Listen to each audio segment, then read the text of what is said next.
What up, real? What's happening, everybody? What up, Red? Chilling, Welcome, chilling, welcome, man. welcome to Outlaw Radio. How y'all doing tonight?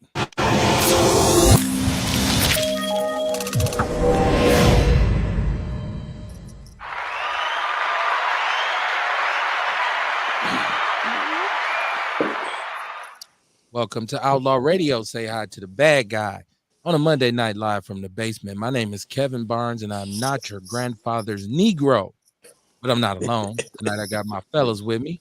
My brother, Mr. Carter, what's popping with you, man?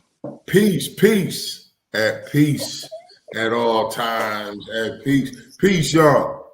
Welcome to Outlaw Radio, where we talk that talk and we definitely walk that walk. Raising vibrations and elevating thought. Y'all better come on in. I'm trying to tell you, I am the black woman lover, the black man's brother, the culture, teacher, hood healer, the ghetto witch doctor. I'm your holistic health and wellness coach.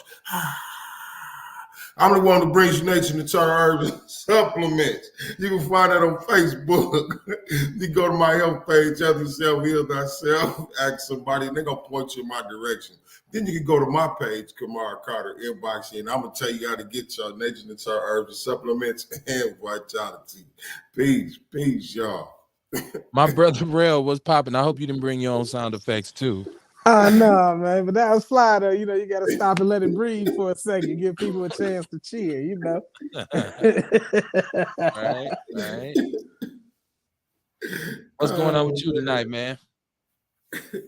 Oh man, I'm glad to be here. Tired as hell, man. Still renovating this upstairs, and I gotta give props to contractors, man, because laying this floor and lifting up quarter-inch, the borders and shit, lifting up the borders just to do the floor and all this painting and reaching. I'm tired of the motherfucker, man. You ain't had no mushrooms under your carpet like the sister in Milwaukee now, did you? Nah, but shit, if I did, I'd put them to good use. Say that, right? Type shit, as my partner Ghetto says. Hey, real.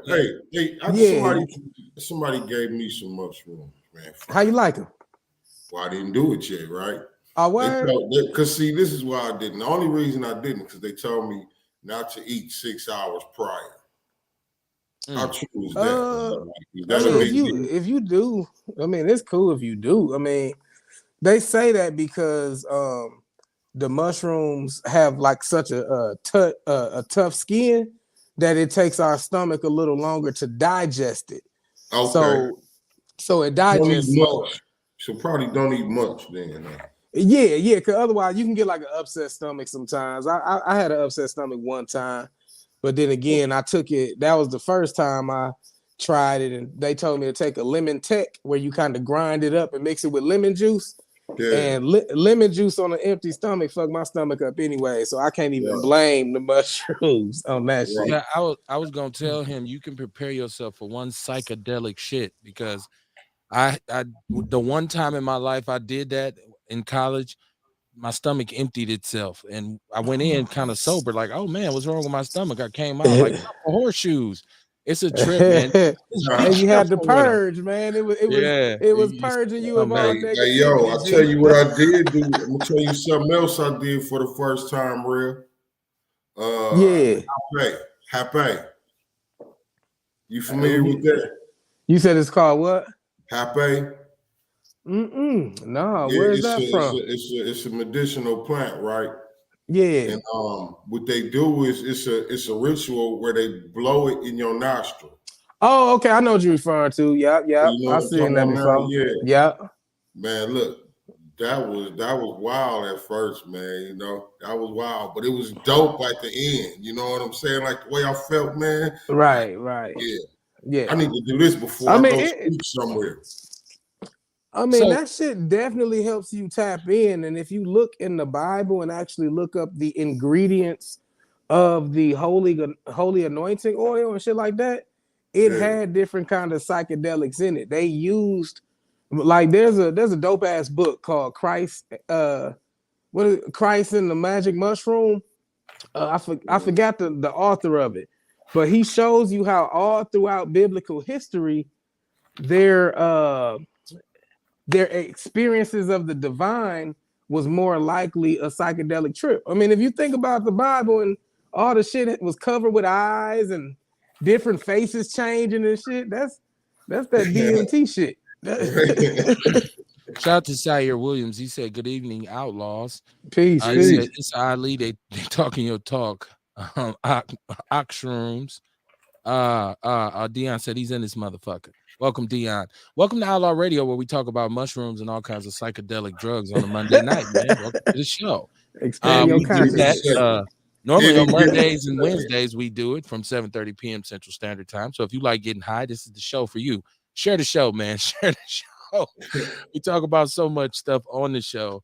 You never ever know what you're gonna catch when you catch it. So, like I said, share the show. You can hit the line. The chat room's on deck. People usually join in as we go along. I would really like for people to call more. I know I respect to the chat room because it pops hard, but the phone line is here. Like it's not a flip phone like TR Arthur calls it. It actually functions. So you can call in to the show. If you when we get into something and you feeling it, bang the line, right? 262-202-5131. I would be wrong if I didn't start the show off by saying I want to send prayers and condolences to anybody who lost somebody over the weekend.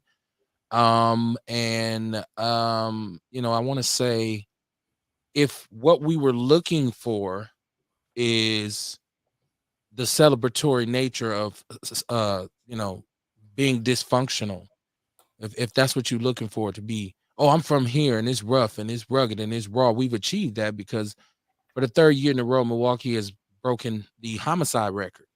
I believe the number for this year is at 194, which is sad. It's really sad. And unfortunately, a lot of people have been able to get away with a lot of things for a very long time in terms of leadership.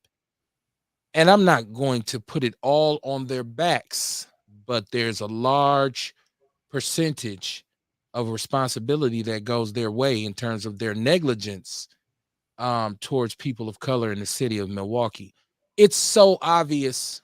It's so obvious. It's so visual. It's so palpable, as they say. If you drive 20 minutes this way east, 20 minutes, well, you can't drive that far east because you'll drive off in the lake. But even in some neighborhoods east of Milwaukee, you see opulence. You see mansions. You see wealth. You see prosperity.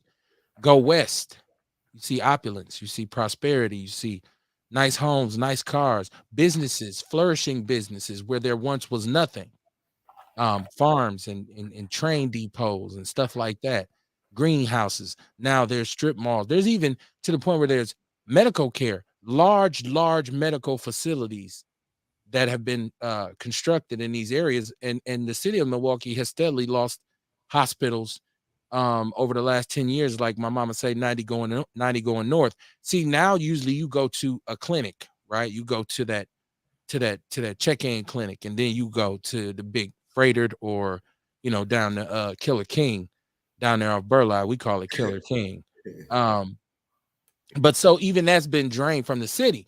And the whole while these individuals who've been in charge have kind of eaten off the fat of the land, and the people they represent live off the scraps.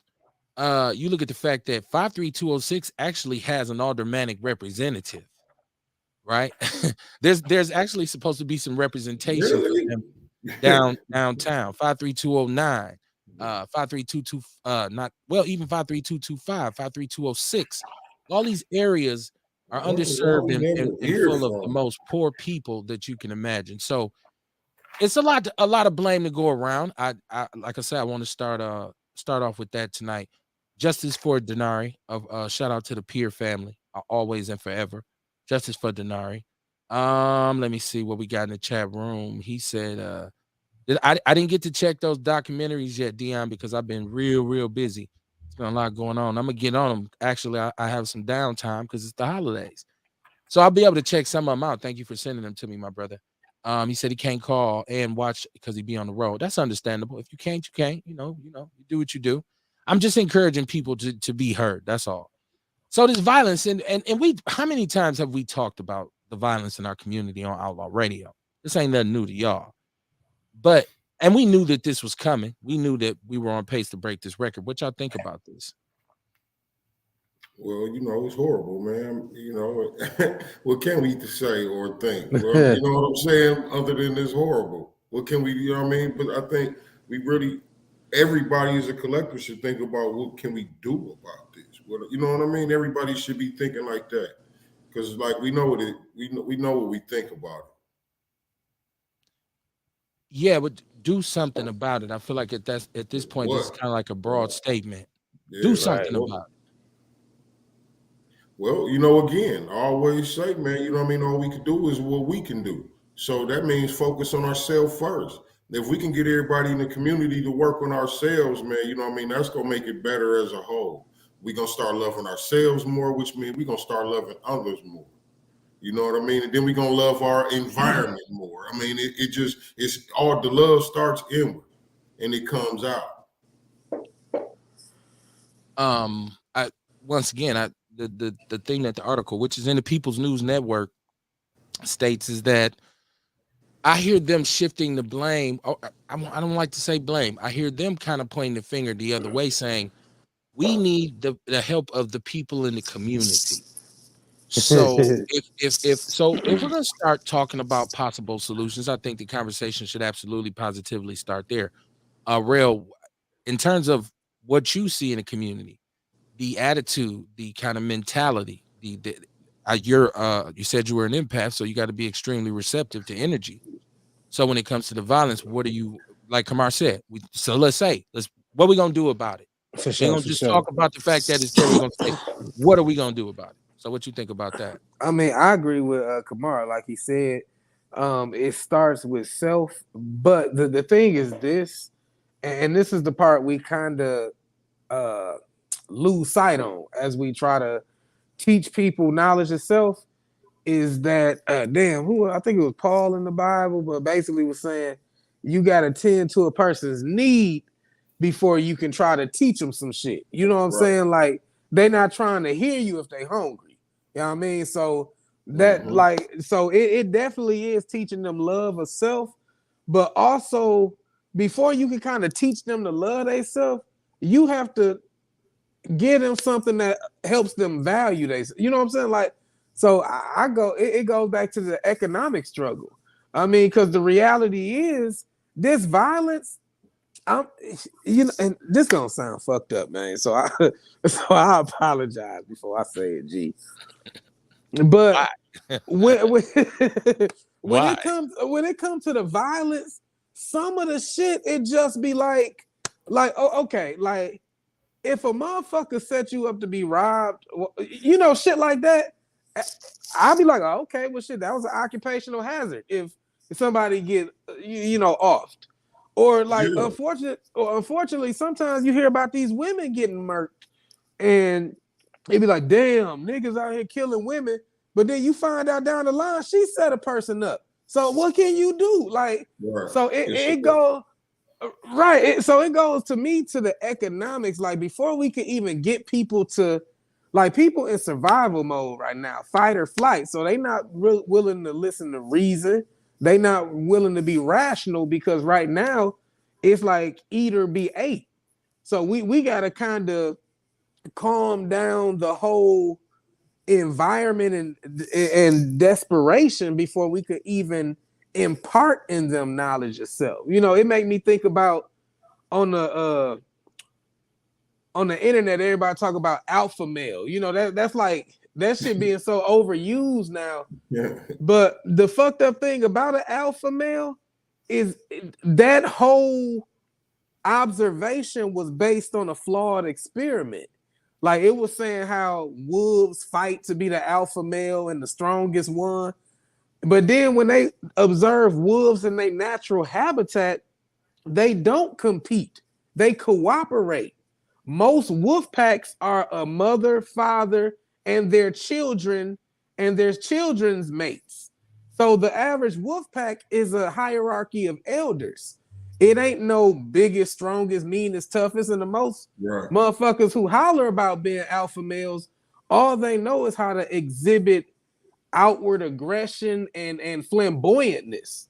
So it goes back to uh, the wolves acted like that in captivity. That's what I was saying. So the reason we be talking about alpha shit is because we actually living in a state of captivity where we do have to fight for the top dog position because we're not in the most natural of circumstances for us.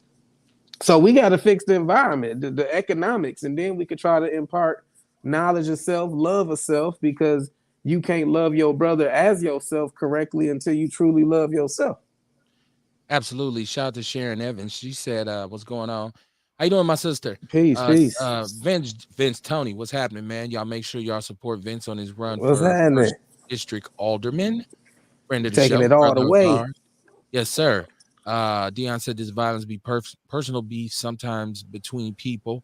The True. news hardly ever gets True. this right? Like so, and a lot of times their job is to build fear, right? Like to reinforce the need for gentrification. Right, So they right. don't take the time to get the facts. So now murder is murder, homicide is homicide, but when it is something specific between two individuals or two individual groups, they kind of market it as like, look, the whole motherfucking place is gone crazy.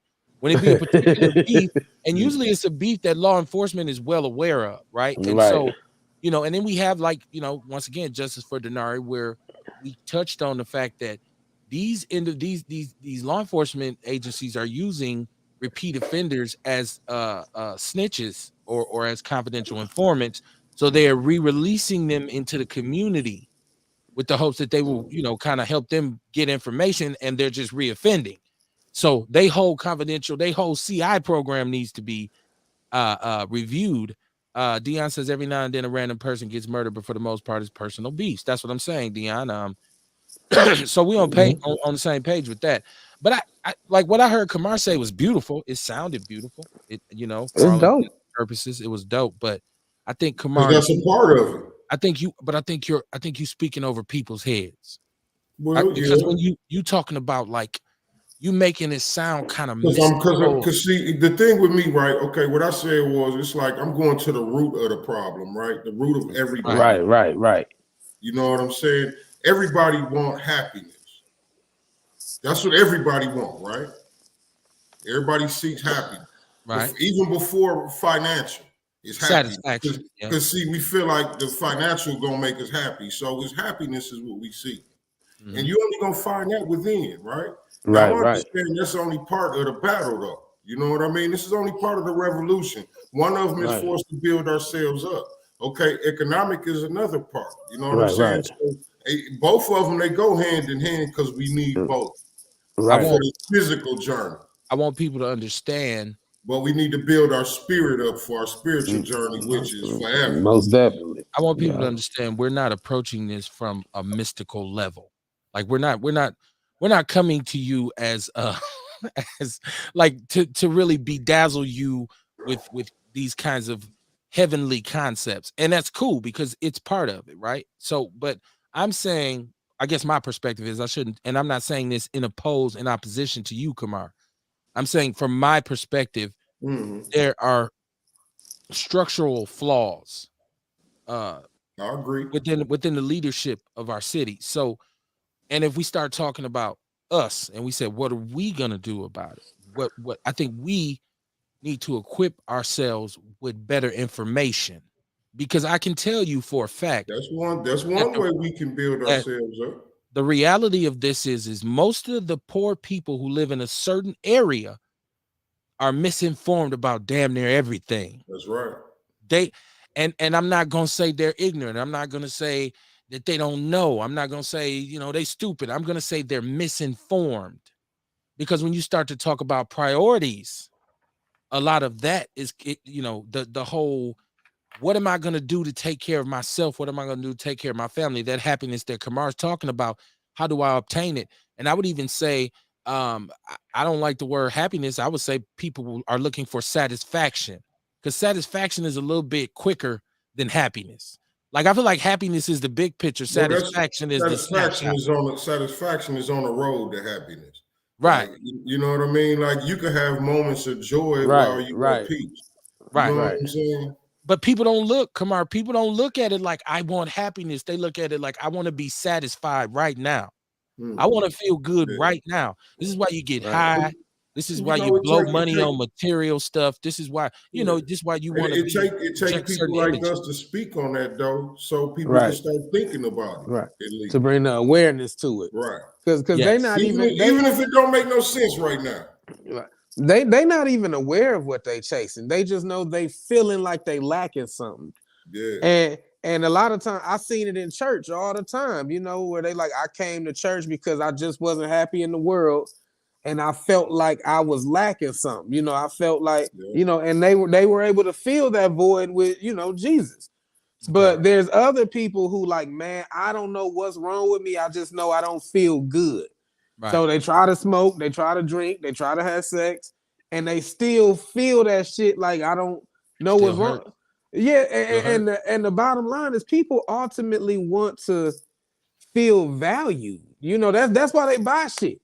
That's Right. why they buy high value shit out of hopes that putting it on will bring value to them. Right. Like when you deal with like psychology and Maslow's hierarchy and shit, like the basic needs is at the bottom, but it's the biggest thing for Right. food and shelter, Like the and peacock then gotta have the male peacock gotta have the biggest, prettiest flowers and shit. right, because it's all about, like, even with us, it's all about being chose, but also it's the same reason women just the same reason they just butchering their bodies right now. You know what I'm saying? Yeah. Like they feel like they have to add something to themselves, be it clothes, body shape, jewelry, whatever the fuck, to add value to themselves. And like you said, they need to find self-love and find that value within. Find, like, the easiest, anybody who looking for their value, the easiest way to find it is to be your unique self. Whatever you are, whatever your unique self do that nobody else do, that's where your value lie. That's But it. the average motherfucker is scared to show their real self because they got to put on this facade for society. So that's why they in turmoil and just always unhappy, because they playing a role and portraying a character that truly inside they don't even want to be. Dion says if you watch the news, you'll think if you go to Chicago, you'll get killed. But I'm from Chicago and I be there every week. Yeah, I mean, listen, don't get me Yeah. wrong. I'm pretty sure there's some dangerous spots everywhere. But when they have control of that machine, which is the media, they can create a Mm-hmm. narrative. And I'm telling you, a lot of what they do is fear mongering because they want to Mm-hmm. justify the gentrification of our city. Right. Right. Once again, I'm not doubting that this violence happened, but it's a lot more nuanced than they would give it credit for. Let me Right. see. Vince Tony said nothing's gonna change until we learn how to heal ourselves as a people from the trauma that we've endured through captivity, from systematic racism and especially the drug epidemic and the war on drugs that incarcerated many black males. Kobe Lloyd, shout out to Kobe. Hey, I'm Neighborhood, gonna tell you, neighborhood, man. neighborhood. Personally, I don't think we could come up with a wrong answer for that question No, you can't. That's why you had because a it's so much. conversation. It's just so much, man. It's just so Right. much Right. jam packed. Well, Right. Kobe says, and it's the homie, man. He says, shout out to you, Kobe. Man, I knew Kobe a long. Man, I'm Kobe gonna have one to of them put that shit brothers. on the shirt. Kobe, one of them brothers who What's I don't that? even remember how I met. You got some people where you know This them so long comment. you don't even remember how you met them, right? Right. That's Knowledge of self is better than wealth, he said. Okay, what I'm saying. okay. I might have to put that shit on the shirt or something, Man, man. listen. The wise man once told me, listen, man, the wise man once told me, raise your consciousness. It won't let you be broke. For Okay. sure. It is money in Man, listen. elevating your it's money and knowledge. I just worked on raising my consciousness. Yeah. You know what I mean? And like when you do that, like your creativity levels pick up. All type of different stuff starts shooting out the. You know what I mean? Right. Man, it's like it sound far fetched to the you know what I mean? But man, this shit is so real. I knew it when I was working my job. I said, look, if I could get myself out of this job, I create so much opportunity for myself because my creativity will be able to just run wild. I'll be Right. able to Right. act on the stuff I want to do, act on the stuff I feel like I need to do. Yeah, Yeah. and like I Raising their said, consciousness. if y'all want to call in 262-202-5131. And the chat room is on deck as usual. The crazy Now, thing is though, that shit happens everywhere, but they zoom in on us. Like, but you know what? They only zoom in on white people killing white folk when it's that gun control argument. You know what I'm saying? Like, otherwise, 24/7, it's about us killing us. But right, whenever it's that gun control argument, now you seeing white people with ARs or like mass shooters. the the dude who killed his neighbors over that snow argument. Y'all remember that shit? The It's husband been and so wife. many.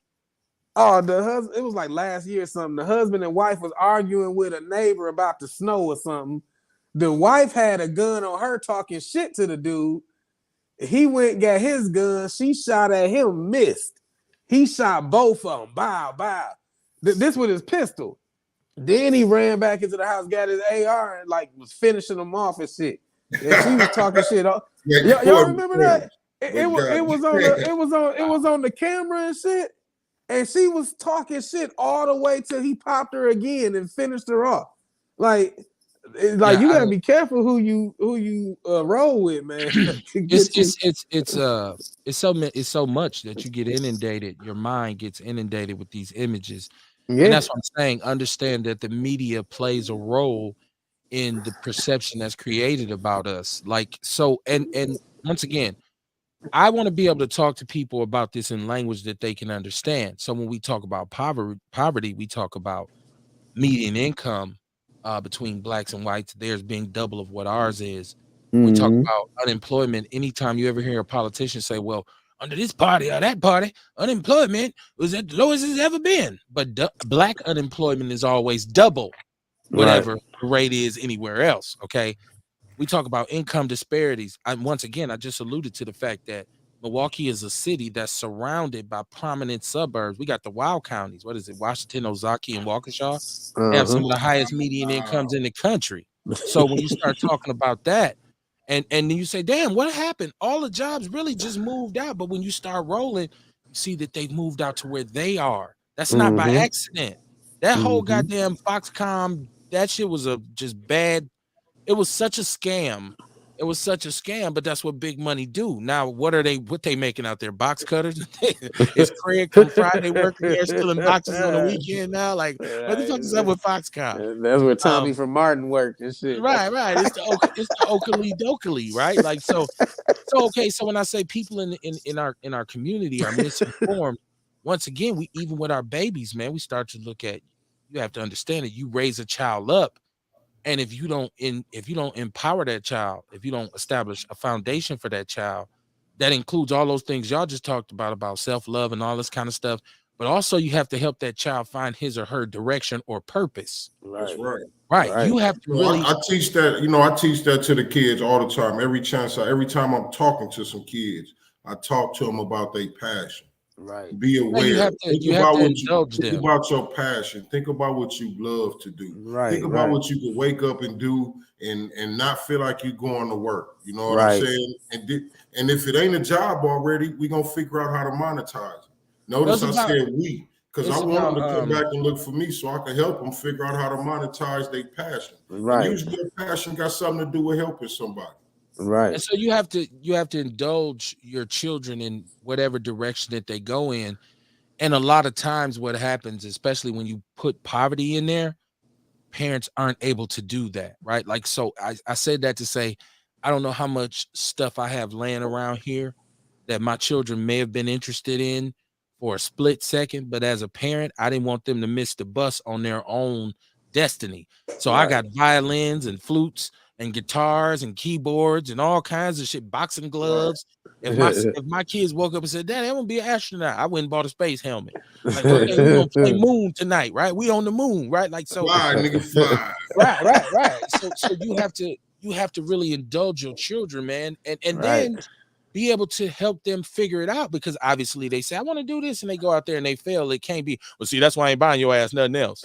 It's like, okay, well, what do you want to do then? Like, Right. and so when you start to do that, and when you start to be intentional in the education of our children, then you start to see a higher success rate for our children in terms of them being able to, number one, survive, and number two, progress.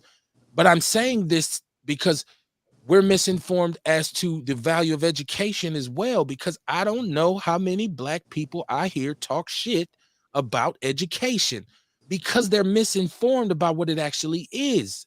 It's not just about a liberal arts education. Vocational understanding is education as well. To get a certification to be a plumber, an electrician, a mason, a mechanic, that is education as well. But I don't need no education. I know plenty of people who ain't go to school and they rich. That is such a common theme. Now, I'm not knocking entrepreneurs, but what we should be saying is, no, man, get you an education. Learn how to read, learn how to write, learn how to do basic mathematics. My mom used to say arithmetic. Get your arithmetic, Well, boy. you At know, least know how to and even add still, and subtract. And on top of that, don't just learn how to read. Learn how to comprehend what you're reading, Right. so you will understand the information that's hey, Kev, to build presented on in what you front of you. said, though, it ain't, you know what I mean? Even entrepreneurs, you know what I'm saying, got to do this shit, got to learn shit. You got to learn Right. about what Right. you do. If you Right. selling something, you need to know about it. You need to know all about it so you can tell a motherfucker about it. You know what I mean? So Right. you're going to need some kind of education no matter what you do, what route you take. If you want to go work for somebody, for a big corporation, from where you had to go to a school, you need education for that.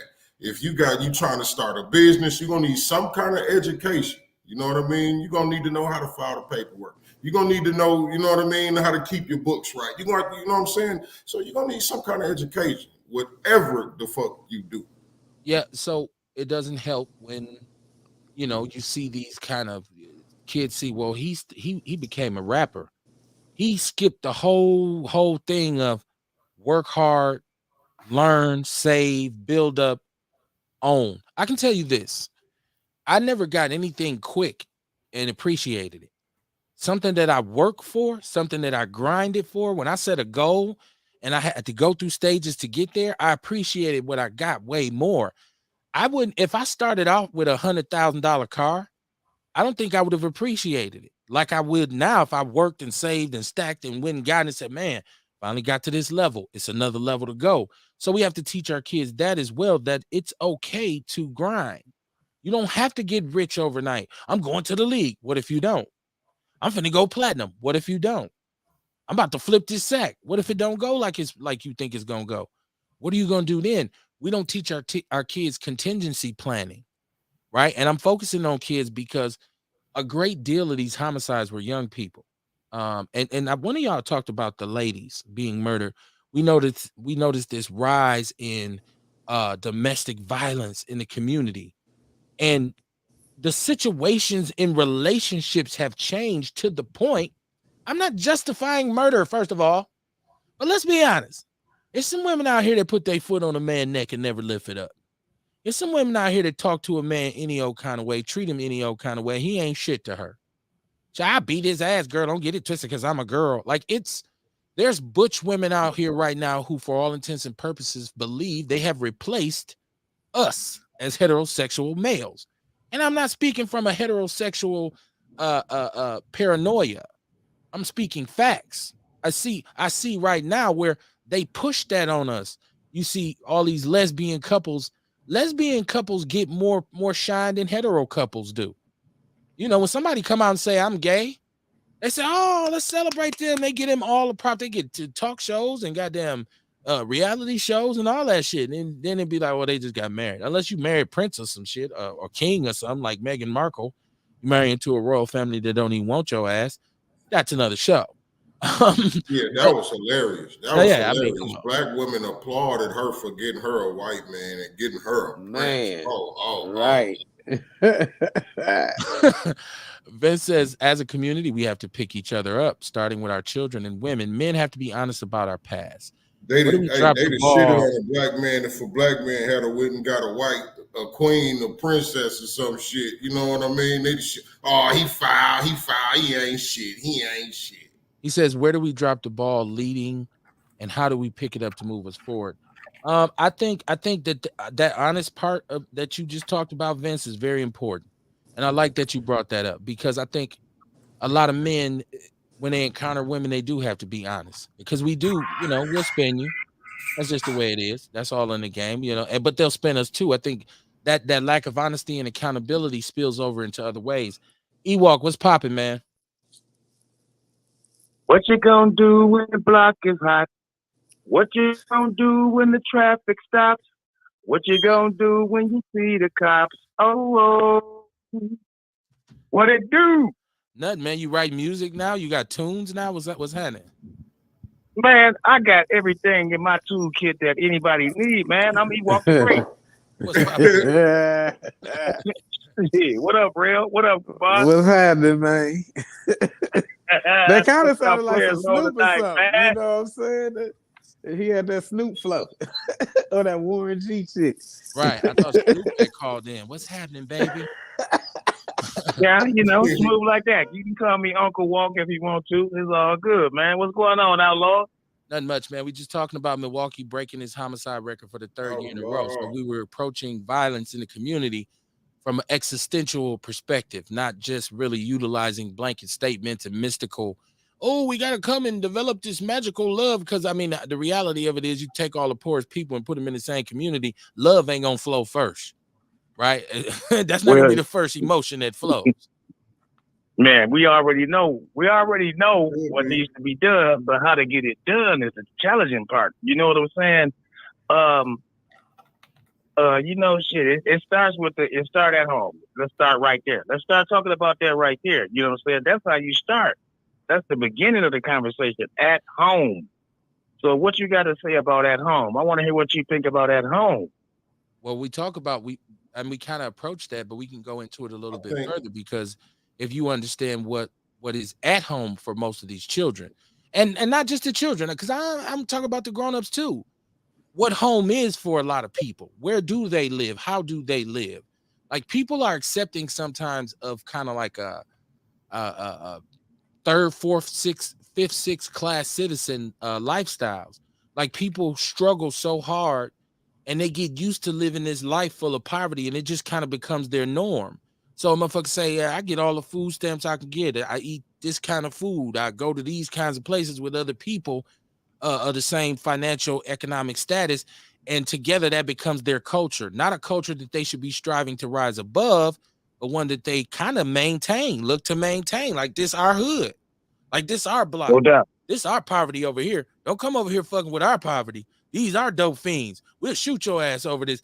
It's like, whoa, shouldn't you be fighting to find a better way to, even if you leave, if people say, well, it ain't about moving out the hood, it's about buying it up.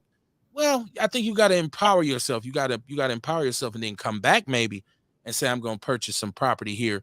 But at first you got to bubble. You got to rise up and beyond. So Kamar always says, you got to reveal it to heal it, right? Like, so you got to say, no doubt. You got to say, this ain't ideal for me. Now, once again, in a lot of homes, we find out that there's a dynamic, and we start talking about single parent homes. Shout out to Rick Muhammad, who's watching. I think Ram is still watching. Ram, hit us up. Ram places a lot of this blame on single Black mothers. So let's go in these homes and let's talk about who's in the home. You got a lot of young men being raised by single Black women. And I'm not going to ever critique those Black women, because somebody has to raise the kids. But the reason why there's no father in the home a lot of times falls on the Black woman, because she has issues with men. She has issues with daddy issues, just like a lot of brothers got mommy issues. A lot of sisters have daddy issues in which they came up and they weren't around men. So a man can't thrive in that environment, or he is removed via incarceration or homicide, right? Like, so, but it becomes a thing where the Black women are in these communities. They're raising their kids as best they see fit. But you have to understand that the cliche is true. A woman cannot raise a man. Now, unless she places him in a situation where there's positive role models and other men in the community that he can deal with, she can't do it by herself. She can't teach a male. She can't teach a male about male emotional maturity. She can't teach him how to manage his masculinity. And all she can do is what mamas do, is nurture and empower, and in a lot of cases enable. That's my baby. Man. Oh, your baby's fucking up. That's the one there, man. That's the one. What I mean? So Motherfuckers be 40 years old still at home. Man, right? And the man can't stay there when he say, man, what the fuck this nigga still sleeping in the down, that's my baby, you know, that's it. I got lucky though, Kev, though, when we speak about mothers though, because it's a lot of that. And I think that, it's a thin line between saying a black woman can't raise a man to be a man. Yeah, it's gonna be some elements missing. But I tell you one motherfucking thing. I'm a strong black motherfucker myself, and man, I ain't had no daddy around to tell me shit. You know what I'm saying? And I got me a turkey in the refrigerator. I got me some ham in that motherfucker and shit ready. I'm gonna go give me collard greens and shit for Thanksgiving. And I know how to make the motherfucker taste just like mom damn near make. She be coming eat my shit when I make it and shit, cause I'm that damn good. And she showed me how to do all of that. And anything that I did that was out of order, I blame myself for that shit. You know what I'm saying? I fucked up. Okay. You can go to CCAP. You can go to CCAP and see all the shit I fucked up. I don't give a fuck, nigga. I fucked up real good around this motherfucker in my 20s and shit like that, man. And that's not her fault. That ain't her fault. That was me. Shout out to Stephen Kiddamore McCoy. Says she gets paid to be single. Vince says, I worked for Running Rebels for 5 years and Child Protection Services for 8. The problem is that they are not in the homes. Okay, so first of all, I want to say shout out to your mother, Ewok, because you were blessed with a strong black woman. And any black woman listening to this show, if you are raising your son and you are doing the best you can to impart, masculinity and positivity into him, shout out to you. I know there's a lot of strong black women, but even you just stated in the second part of your statement, at a certain point, you was just kind of wandering. You was getting in this shit. You said you got in trouble and all this. And I'm saying, fucked up real good. Okay, but I'm saying real good.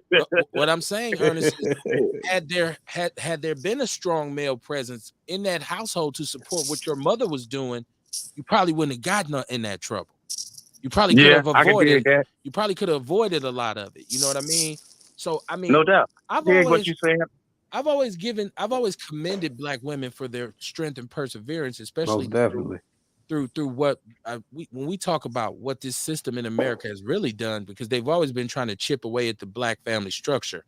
And what they've done to black men in this country is so ridiculous, from the demeaning of us. Well, people start talking about buck breaking, and so we start talking about what was really happening in the South, in the Jim Crow South. And I had this conversation with one of my older relatives. They already did a number on us. I don't mean to cut you off. They already did a number on us as men. We're gonna start banning that shit. Whoever said that, man, fuck you, man. No, I said it. Anyway, I said it. They did a number on us already, but they working on women, man. Women is shooting women and shit, pulling out pistols. They got pistols in their purse and shit too and shit. You know what I'm saying? If you don't see it, man, that shit is crazy, man. So females is walking around with their CCs and shit. You know what I'm saying? And like, I'm like, man, what the fuck? I want to go back to historically when people keep talking about buck breaking in the Jim Crow South. Well, and so one of my older relatives was making a point to me that, growing up, his father, who in the 40s and 50s was treated so badly by society, and he had to go through so much outside the house, that when he came home, he took a lot of it out on the people at home. Right, that was common. That was Mr. from Color Purple and shit. So when he came in the house with he seen his woman and the sacrifice he was making for that home, he was saying, my goddamn dinner better be done. This motherfucker better be clean. Better nobody say shit to me, or I'm slapping fire out somebody's ass. And that's the way it was. And it was wrong. Right. And then a lot of dudes just went off the deep end and said, I can't take it. I can't take care of these kids and come home to this shit. Left her with the kids. In the 80s, the 90s, with the crack epidemic and the fake ass war on drugs. A lot of brothers said, I got to get out here and get this money. I got to try to make it. Went off to jail, left the sister with the kids. Right. So there's a methodology on how they've kind of removed us from the home. Sharon Evans said, just as a woman can't raise a boy to be a man can't give a boy the motherly emotional intelligence and support that's needed. Absolutely. Listen. Sometimes the trap they set, the trap that they set for you be so big, you ain't gotta be stupid. You still fall in the fucking hole and shit. You know what I'm saying? If that make any sense. Sometimes they set a big enough trap where they gonna get you just residually and shit, just because you was around somebody and shit that they was trying to trap. They got the trap set so motherfucking humongous where you fell in the trap and shit and wasn't even trying to fall in the motherfucker, man. Here's the balance. This is the great balance when you start having these conversations from what Sharon Evans said about and a man can't. I mean, I don't have any feminine sensibility, so if I had to have raised my daughter by myself, I don't know what, because but I also am smart enough to would have tried to, surround her with positive females and tried to make sure that she was around women who taught her about, baby, the girl, this is what you need to do because your daddy a goddamn caveman. Now the opposite of that is MC Tone saying MC Tone raised his daughter by himself, and MC Tone has come on the show and discussed how he raised his daughter by himself. And for all intents and purposes, she turned out to be a very strong young lady. Listen, first of all, even what Ewok is talking about, what MC Tone is talking about, there's an exception to the rule and then there's a norm.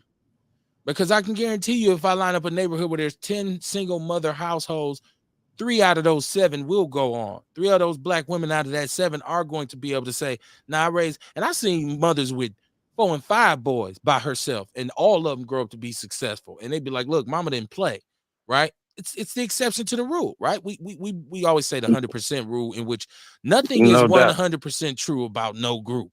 There's always an exception to the rule. But by and large, one of the scourges of our community is the epidemic where fathers, men, and that's me, we as men, because Vince asked, how do we pick it back up? Well, first of all, we pick it back up. We start by admitting where we've been foul at. Because we used to always say on this show, Hey, Kev, I'm gonna we let the show go. I'm gonna let the show go on. So you know what I'm saying. So I'm glad you just cut to Kamar. I'm gonna let the show go on, man. Well, I'm gonna get off of here. all right. Hit us up, E. Hit us up. 262-202-5131. Y'all call in. You got something to say. Kamar, we used to always say we blame black men for everything. On this show, when we would come on and talk about problems in the community, as men, we would say, hey, it's our fault, right? It's our fault. We can't expect somebody to come into our community and do something that we're not doing.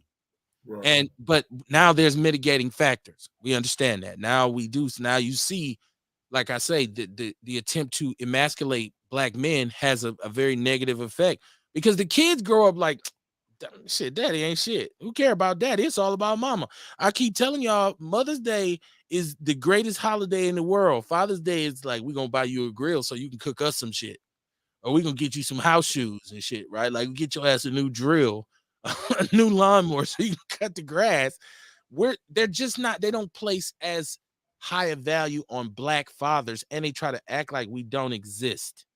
They try to act like we don't exist. I don't know how many people have said something to me about, yeah, man, that's one thing about you. Boy, you a good daddy. And I'm like, what the fuck was I supposed to be?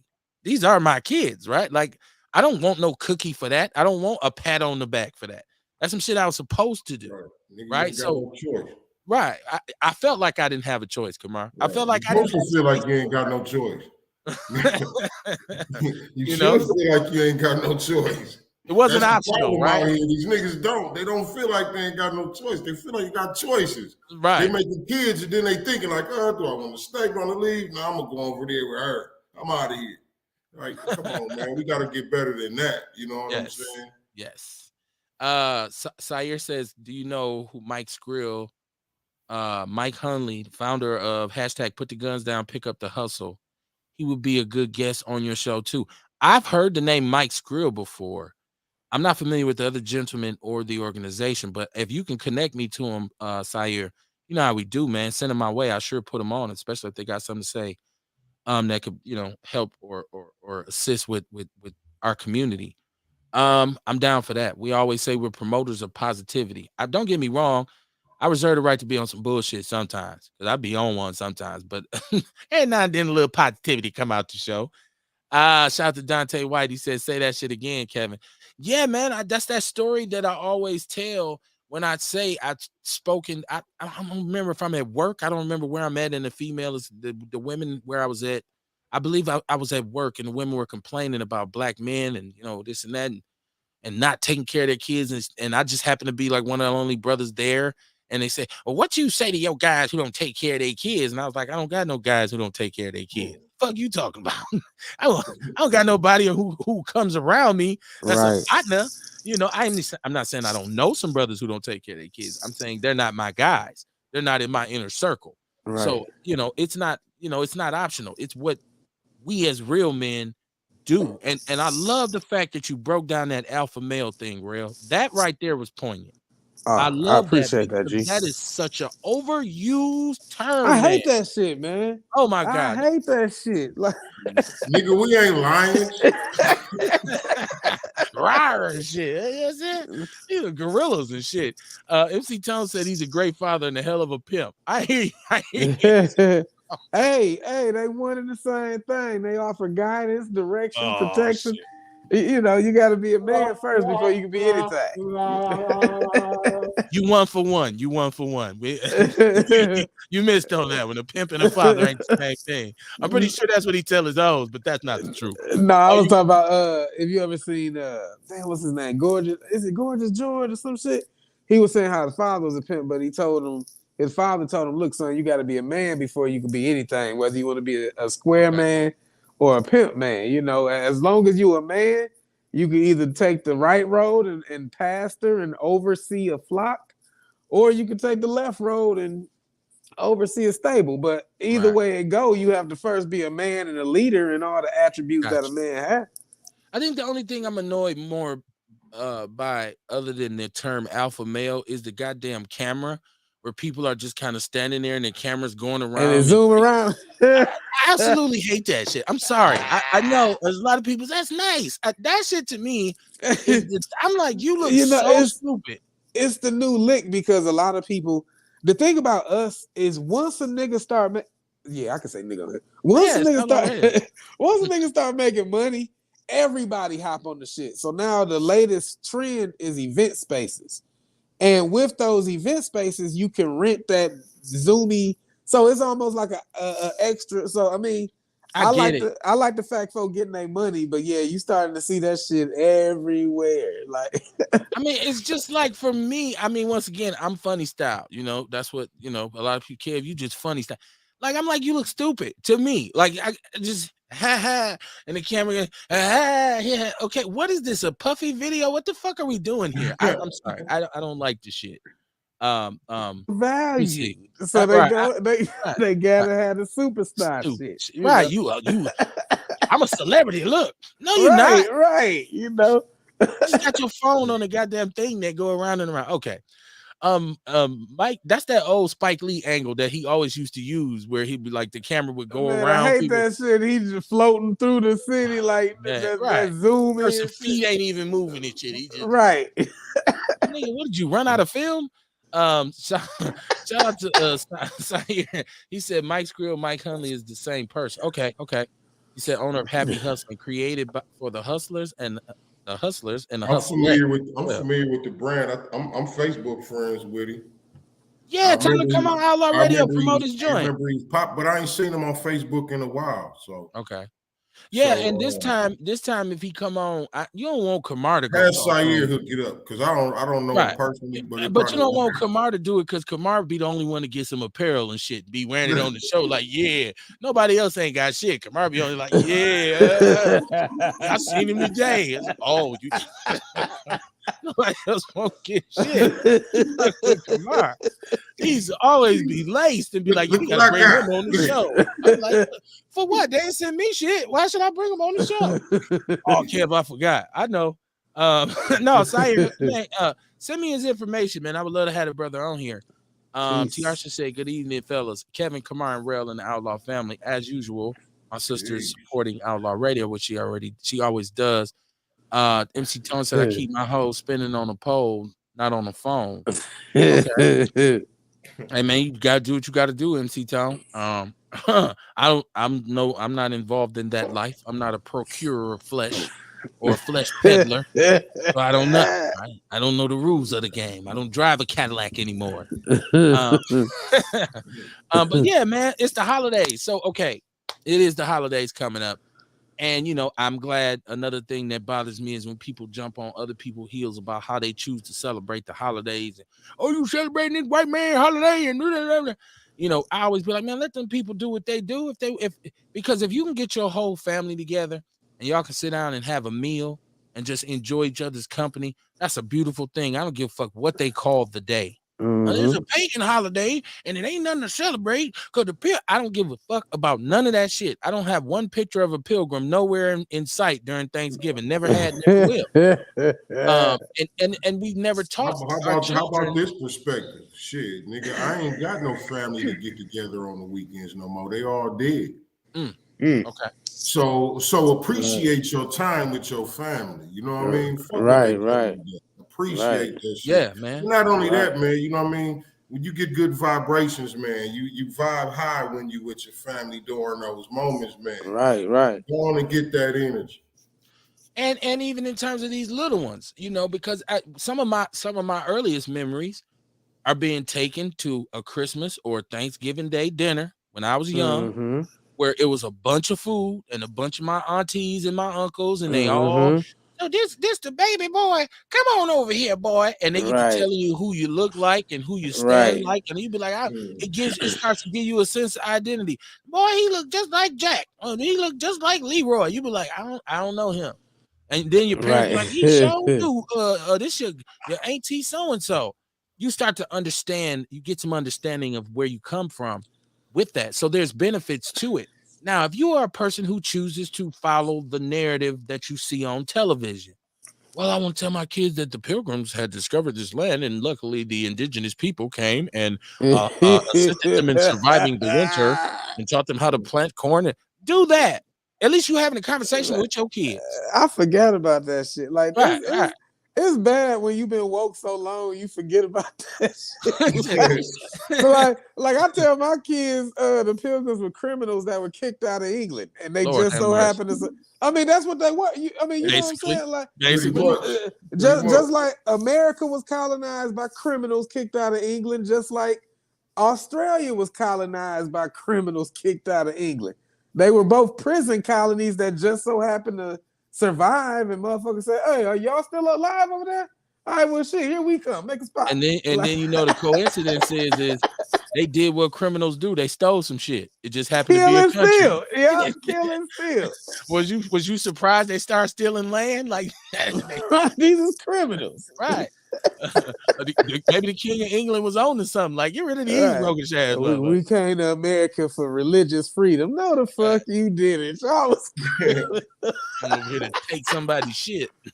I forgot about that Pilgrim shit. And they were cannibals. They were cannibals because a lot of them survived that first winter by eating family members that died and froze in the cabin. Hey, real. How about this? Fam. How about they was eating family members when they died in the cage? That shit started way before that.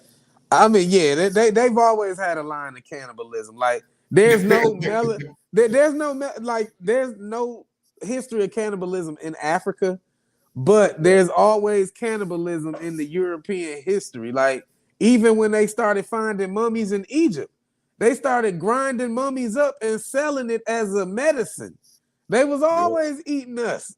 There's a book called The Delectable Negro, where they talk about like even Nat Turner. You know, when they killed him, they boiled him down into grease and shit, and they was eating him. Wow. So, you know, it's crazy, man. I'm gonna be honest with you. We've been lied to so much.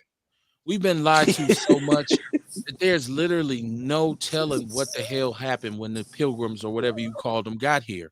Like, the books have told us how they could have got off the boat house and shit. They could have got off chopping motherfuckers up right away. However it happened, I'm sure we haven't been given an accurate depiction of it because it serves as to make them look good.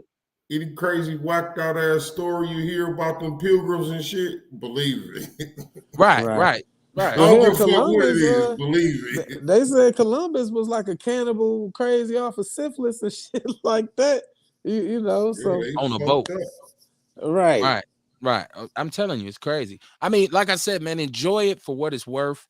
And don't let nobody salt your good time. I tell you what, motherfucker, you don't want to come, you don't come. Oh, they eating chitlins. So what? I don't give a fuck what they eating.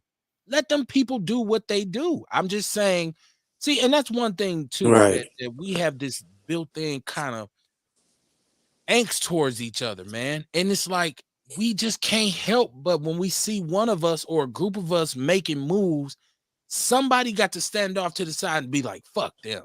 Right. Fuck them niggas. Not Oh, them even niggas just think I'm they not think they the shit. participating. Right. They can't even just sit out and not participate. They gotta hate motherfuckers for doing it. But like I tell people, get around your family, especially nowadays. How many motherfuckers be out here creeping?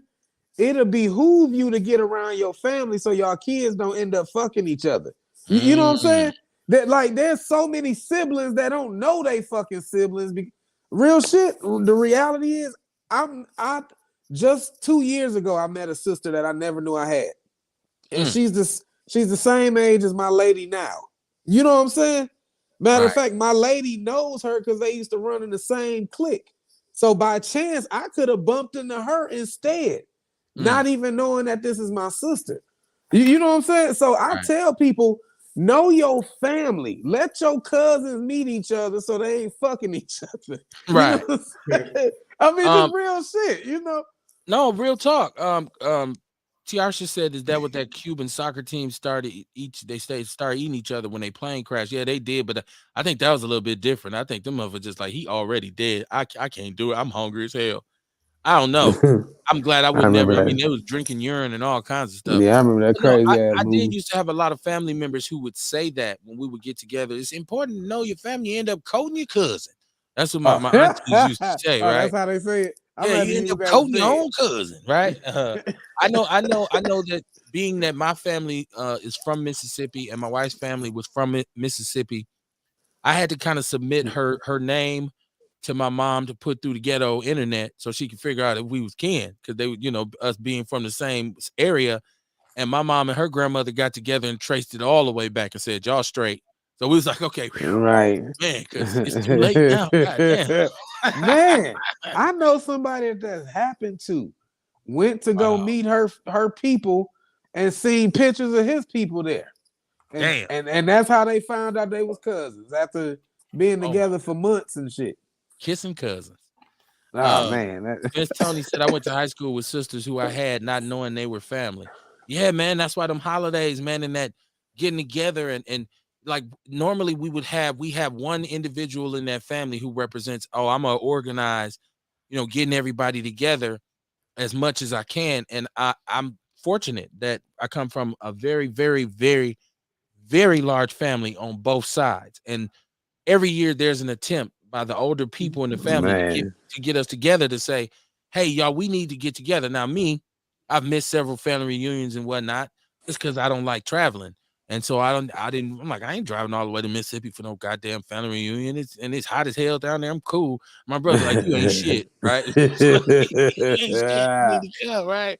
I'm like, man, I'm gonna come when they bring it to Milwaukee, and they came here and I still didn't go. But it was more because of my back, though. It was more because I was recovering from my back. Because I had intended to go because I wanted to take my kids.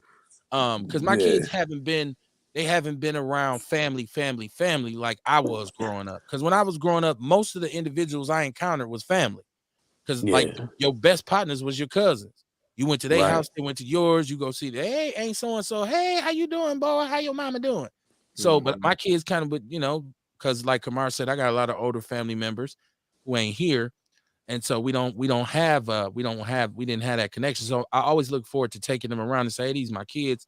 I've gotten told off by a couple aunties, like, shame on you. You got these big old grown, beautiful kids and you ain't been around nobody. Like, yeah, man, my bad. It ain't that I don't like y'all. Sharon Evans said, real talk, bro. I was at a K-8 school and those kids in the same neighborhoods looking like each other. Yeah. right. Ghetto twins. It is in the movie Black Dynamite when he walking with the girl and he say, right. My mama said my daddy name was Black Dynamite. And he said, oh, hush, little girl. A lot of cats have that name. That shit was funny as hell. Man. I'm Rick Willa. That shit was funny. But yeah, man, y'all celebrate y'all holidays, man. Go get them kids some memories and man, kick your feet up, hug your relatives, man. And especially now in our generation where we're grown now, so you get a chance to tell the adults, you get a chance to tell your auntie, I appreciate what you've done for me growing up. You get a chance to tell your uncle, I used to love that when you would do this for me. It's just about the circle being complete, man, and showing kids what it's supposed to be like. So when they get older, they say, "I remember mom and dad used to get us together for Thanksgiving. So y'all, come on, man, we got to get together." So don't be slipping on the holidays. I'm too woke for that shit. Okay, well, you stay your woke ass over there. I'm gonna go give me some dressing and some macaroni and cheese and some potato salad if I'm with the right people, and I'm gonna eat up. So yeah, man, enjoy your holidays. Um, I got plans to be with some family this holiday, so I'm just gonna Man, chill, just gonna I kick back. honestly planned on sending my family out the house so I can enjoy an empty house on that day. I Fuck was the gonna holiday. send I was gonna send my lady to her people house and hey, when you on your way home, stop at my people house, give me a plate. But Oh wow, I just want a day of not having to serve nobody, man. And you know that shit, you know how it is. As soon as you wake up, you daddy and baby and everybody needs something. my I'm kid's just big looking. now. I don't have to do that no more. Real. Shit. Oh man. You know, my daughter's gone from the nest. My son don't. Oh He man. he at that stage where he don't want to fuck with you anyways. So Man, unless I he need a thought I was ride gonna somewhere or some money, but no, I don't. I call that Saturday because I ain't got to do man. shit on Oh, Saturday. that's lovely, man. I thought I was gonna be there. That's why I had my boys back to back. They the same age for 5 days. Cause I was like, shit, come 40, I'm gonna be able to take cruises, have my lady butt naked in the house, cause Mm, ain't no kids gonna be around. And now I'll be 40 in May with a motherfucking toddler, man. yeah, yeah, yeah, yeah. That's I know God got a sense of humor, you know. That's Taking all them, as Brother Jay say, living off the earth, eating herbs and roots. That's why you got all them kids and shit, eating man, all them vegetables and shit. Can't stop making man. babies. I mean, You it's a better eat some beautiful pork rinds or thing. some shit. It's a beautiful thing once I come up on my land because I'm gonna have a whole lot of help. But right now, I'm I ain't gonna sending them lie. away. I ain't gonna lie. I wish I had a toddler right now. I listen. I'm one of Yeah. them brothers who, man, I enjoy being a father. Man, I had so much fun with my kids when they was little, and even now, my daughter just talks about, Dad, you always just bought us endless toys, and because I'm a big ass kid, so I had so much fun with my kids when they was little. I really miss just grabbing them, saying, "Y'all want some ice cream?" And they'd be like, "Yeah, yeah, let's go." Let's go to the park. I miss that shit. So I try to I talk to my feel wife. you. She like, I don't know who gonna carry him because it ain't gonna be me. So you gotta figure that out. So I'm about to get a Hey, dog, right? I'm about to get a dog. y'all could be foster parents to get that money. I mean, I ain't No, saying do she it no, for the she money, want but no. you My know. wife is one of those people who's like, Uh, I'm happy to be kid free. oh, okay. Yeah. It wasn't as great a memory for her as it was for me, apparently. And she like, I would never have another baby. That was horrible. Like, Man, shit. a I lot of got women say, I old love to being pregnant. My wife be like, that's shit. bullshit. I I do got not old like being Fertile pregnant. Myrtle over here, man. Fertile Oh yeah. Myrtle. Like Yeah, man. I'm scared to even look at her on certain days, man. She might end up Yeah. pregnant then. Like Yeah. just by me looking at her, man. I You don't be say knowing dance what now with happened. your big ass. Yes, yes, yes. Go ahead. Turn off the light. I be scared to touch her, man. Like I touch No, your but elbow, you pregnant. no, I do love to children, man, because they children just bring such energy to wherever they at, man. When you got little kids, man, they just them they are their happiness is infectious. Like they just whimsical. Just sit there and just get Yeah, happy off the most, they and you got be an like, wow. untainted wonder about the world. Like they're eager for tomorrow because what am we gonna do tomorrow? What am I gonna learn tomorrow? You know, the And world get done and beat get us happy off down the and shit. most We like, oh shit, tomorrow I gotta punch back into this motherfucker. and then they Like, be happy off the most simple shit. Roll me the ball. Here. Yeah. right, Like, right. wow. That was easy. Again. Right. Again. Again, man. So yeah, man. That's why I say if you got kids and you don't want to be a father, you're an idiot. Like you don't have to have a lot of money, right? Like real talk. I used to enjoy when I still lived in my old neighborhood. I take my kids by the hand and walk to the corner store. Because Mm-hmm. that's what I grew up doing, going to the corner store. Walk to the corner store, buy too much candy to the point where my wife is ready to murder me. Because they ain't supposed to be drinking soda and eating all this, but I'm coming home with all that. Popsicles, Snicker bars. Why you buy all this? She taking it, putting it up. I'm like, I give it to y'all later. But yeah, man. So man, it was the shit, man. I can't wait till I get my dog, man. I'm gonna give me a dog named Leroy. That's gonna be my Leroy. partner, man. And For me and him sure. gonna roll out, man. You know what I'm For saying? sure. For So sure. yeah. But It's Outlaw Radio on a Monday night. And it's funny, you start off by talking about mushrooms, and then you end up talking about the joys of fatherhood. Hey, mushrooms See. help you be present. You're a better parent when you're present. Right. You You know, was a little too into that with them kids off the mushrooms. Right? you rolling Thought on you the was at a ground real with tea them and party. shit. You rolling on the ground with them, looking at clouds. Like, look at that cloud. It looks like an elephant. Right. It's pretty dope, Making man. animal balloons. He's tripping. You know what? I have to talk about this because on this show, we always talk about being on code. That's what we talk about all the time. We on code. We on code. What does that mean? One nation under a groove.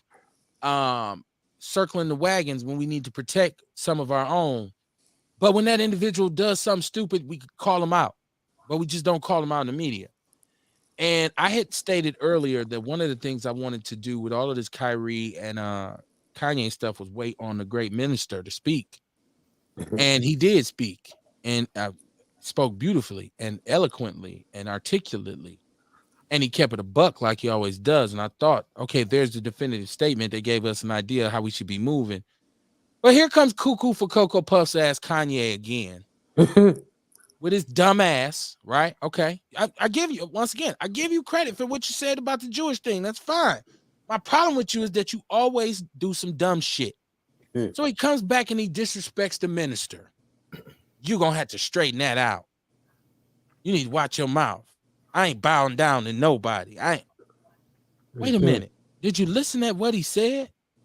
He going to have to rework that because I don't take no slights from nobody. What slight, nigga, are you talking about? And I said nigga with authority because you are one. When you say this kind of dumbass shit to somebody who's trying to give the people clarity as to why they should be supporting your stupid ass.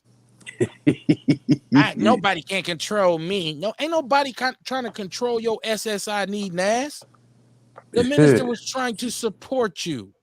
So when he do shit like that, it makes me look at the dude and say, see, that's why, I'm twisted with you. Because you don't even, you so stupid, you can't even recognize when somebody's offering you support. So, man, it's crazy, man. Did y'all see this where he's talking this shit about the minister? Part? Yeah, I hear you. I'm just wondering what part did he feel that where he was disrespected or something? Did he say that? I didn't see him speak on it. He said he felt like he said something that was a slight to him. Yeah, so that's what I'm saying. Like, I wonder what was it that he said. I mean, you know what I mean? Because it could have been something that was just taken out of context by him. You know what I mean? And he may not have understood what the minister was saying. I doubt that he was talking about the whole thing. You know what I mean? Because the minister said some real ass shit, man. He kept it a buck. I felt like through the whole thing. That's why I don't know, man. Maybe he was just talking about something that he said. And in that sense, I don't feel like.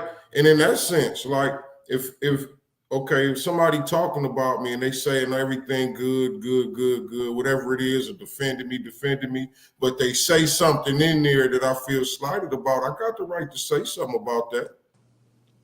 But once again, you have conversations, the ability to converse with the minister one-on-one.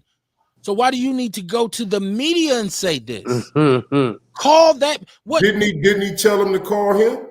And now he said, yeah, they're gonna have to straighten that out with me. They better call me and straighten this out. But hold on.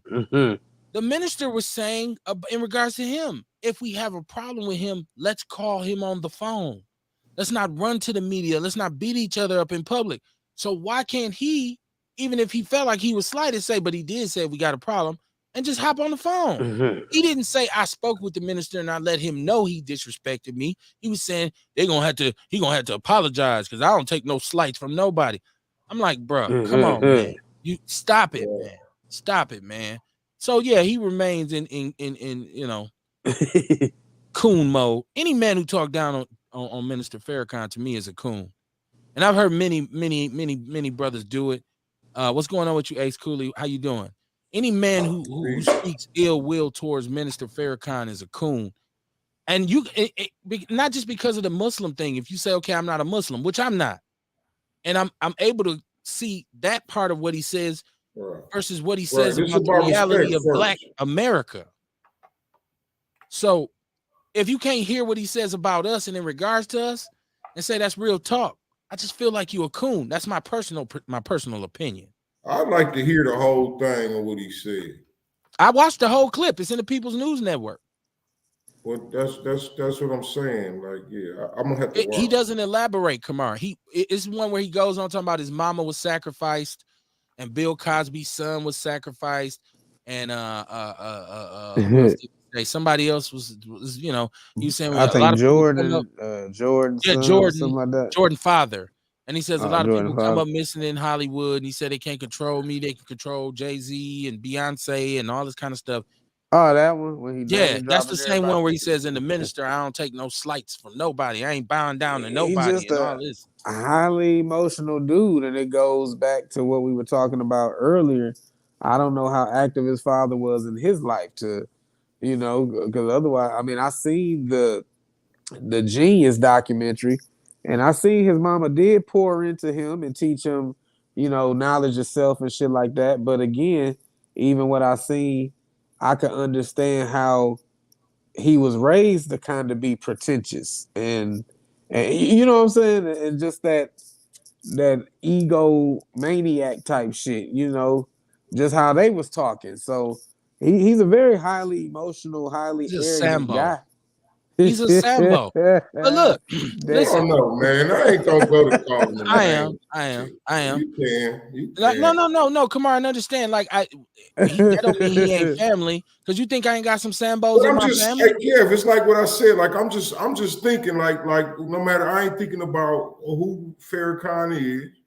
I'm just saying, if somebody defended me and they say something in there where I feel like I'm slighted, I have the right to say that.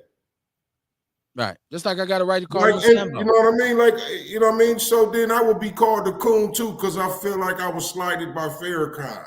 Like, and I say something about it. But you know what Well, I mean? not everybody That ain't don't say right, that, but man. I would. I'd be like, damn, I thought Kamar was cool. He dissing Farrakhan. He a coon. It'll be a lot of motherfuckers to say that. And that's what I'm Right. saying. It'll be I a lot just of say it to people to your say face that. where other people be scared to say it, like they say it behind your back and shit. Like that nigga Kamar coon. I'd be like, man, what's up with you and that coon shit, Kamar? I just say it out loud. Like I don't. Yeah, they probably would. You know what I'm Yeah. saying? They probably would. But you know what I mean? Like me being me, you know what I'm saying? Like I'm real intentional in what I do. Mm-hmm. You know what I'm saying? So I know why I do what I do. Nobody Right. else might not know, and that don't matter to me. And it shouldn't, because I guarantee you that Kanye West don't give That a just fuck show that I everybody think he's else a coon. ignorance to where they get emotional enough to call me names because of what I do. Said he be on his period too much. Ewok said about Kanye. Listen, I'm sure Kanye could give a fuck less about me calling him a coon. First of all, I'm sure he has no clue. Like I'm Well, not even on the radar for him. he said if you don't make as much money as him, he ain't listening to what you Right, got to say anyway. right, So, right. so we all good. Fucking retard, man. This motherfucker need a check, man. Get the fuck out of here, dog. Like, I mean, you know, respects for standing up. You know, there's a such thing called crazy courage. I get that. Some people who just, my mom used to always tell me that I was too stupid to know when to be scared. Right. A lot of times she say you get into shit because you just don't know when to stop, motherfucker. Sometimes you need to chill. And Kanye's one of them dudes who just fucking retarded. We knew this if he calls people complaining about this penis size of a man who's with his wife and like I said, he says so much dumb shit over the years. He's like that cousin who you know, anytime you hang around him, he gonna be on some bullshit, but that's still your cousin. And you ain't gonna let nobody mess with him, but you be like, man, your crazy ass be on one. And he'd be like, yeah, you know. Like I said, it doesn't make him not family because I have a lot of family that's Sambos as well. And I would tell them, like, you a coon, bro. You a Sambo. I got family but I love you. You just my coon cousin. And so that's what he is, because I'm on code. You know what I'm saying? So it's about us against them, not us against us. But at the same time, I can tell him, dog, you should have left that shit out of it. Just because this man tried to throw support your way when he didn't have to. He really, and I know Farrakhan ain't concerned about it because he's like, dude, come on, man. I kept it real, which he did. That was one of the most beautiful. That speech Farrakhan gave, those comments that he gave about Farrakhan, it was one of the most beautiful things I've heard. not just because of his defense of Kyrie and Kanye, but because the way he broke down where black people are in terms of awareness, and where we talk about people who are attempting to erase history and put themselves in a certain light, and we are aware of what happened, so we're not allowing that anymore. Nobody else is even taking the time to break it down like that. So fuck Kanye West to a certain degree, right? I'm just saying, it's I'm just saying, man. I'm just saying. And Kamar, you right. You right. You got the right if he felt that way, but fuck him. He said he just You know what I mean? No matter who it is, shit, it could be Jesus. Right. If I feel like I was slighted by Jesus, I got the right to say something about it. Right. And I'd probably be like, man, what? This nigga tripping on, you said tripping on fucking heathen. Right. Kamar's a heathen. This motherfuckers Sodom and Gomorrah. God damn it. Reprobated mind. That's what them old folks say. He got a reprobated mind. You down right now. Reprobated mind. Right. I'll fuck around, walk up to you and throw some oil on you, be like, oh, my bad, that was an accident. That'd be some holy oil. I'm trying to get your shit together. Some blessed oil on your ass. But fuck dude, man. As we said in Milwaukee, fuck that mog. But yeah, man. I mean, like I said, if it's a white person saying something about Kanye, I'm gonna be like, man, I ain't talking to y'all, but I'm with my people, so I can say, man, fuck dude, little Sambo, fuck dancing ass nigga. But then I just see this youngster, and once again, justice for Denari.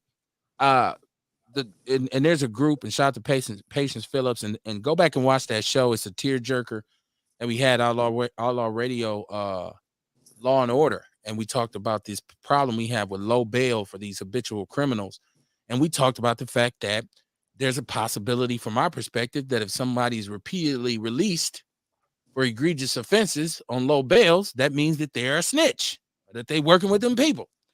So this young brother, Kenneth Twyman, who's been like Milwaukee's most wanted and is bailed out over and over and over again. He was just bailed out again for he put up $112,000 in bail. And what he did was his family somehow, some way goes to this white dude who is a convicted drug dealer who now owns a construction company, and that's who put the $112,000 up for him to get out. So he's back out here again. Who just got caught with $100,000 in the house too. Right, yeah, and what, 9 guns, and that was 2018. Yeah, you was up on it. It's in the People's News Network. But yeah, I mean, so it continues to be an issue until you just close the door, and say ain't no bail. There's no bail. The white dude who put up the bail, he on parole, right? Or probation. Okay. And his probation officer questioned him about it because that was against his rules. So now he was on the news this morning talking about he asking the courts for his money back. Okay, TR. Because he didn't know he was supposed to do that, ass nigga. Tiarsha said he bailed out, but they kept him. Okay, I thought they let him back out. They put up the bail, and like within a week, his time gonna be up, so they letting him out. Okay. And the bail was for something else. You know what I mean? So like the time he doing is finna be time served. Wow. Ace Cooley talking about Kanye said he acting like a some bitch. Some bitch. Right. Yeah. Acting like some fucking, oh my goodness. I'm just saying, man, we don't have a lot of leaders in our country as black men, like real leaders who can't be knocked off their square by some white people trying to threaten them with cancellation or pulling the plug on some financial benefit for them. And Farrakhan represents that. He represents the truth about what's going on. He gives it unfiltered, and he does it from a perspective of love for the people. Now, people say, well, he ain't done this, he ain't done that. I even heard a black man say, what have they done for the community? And I say, dude, hold on. You have to look around. The Nation of Islam has saved a lot of black lives.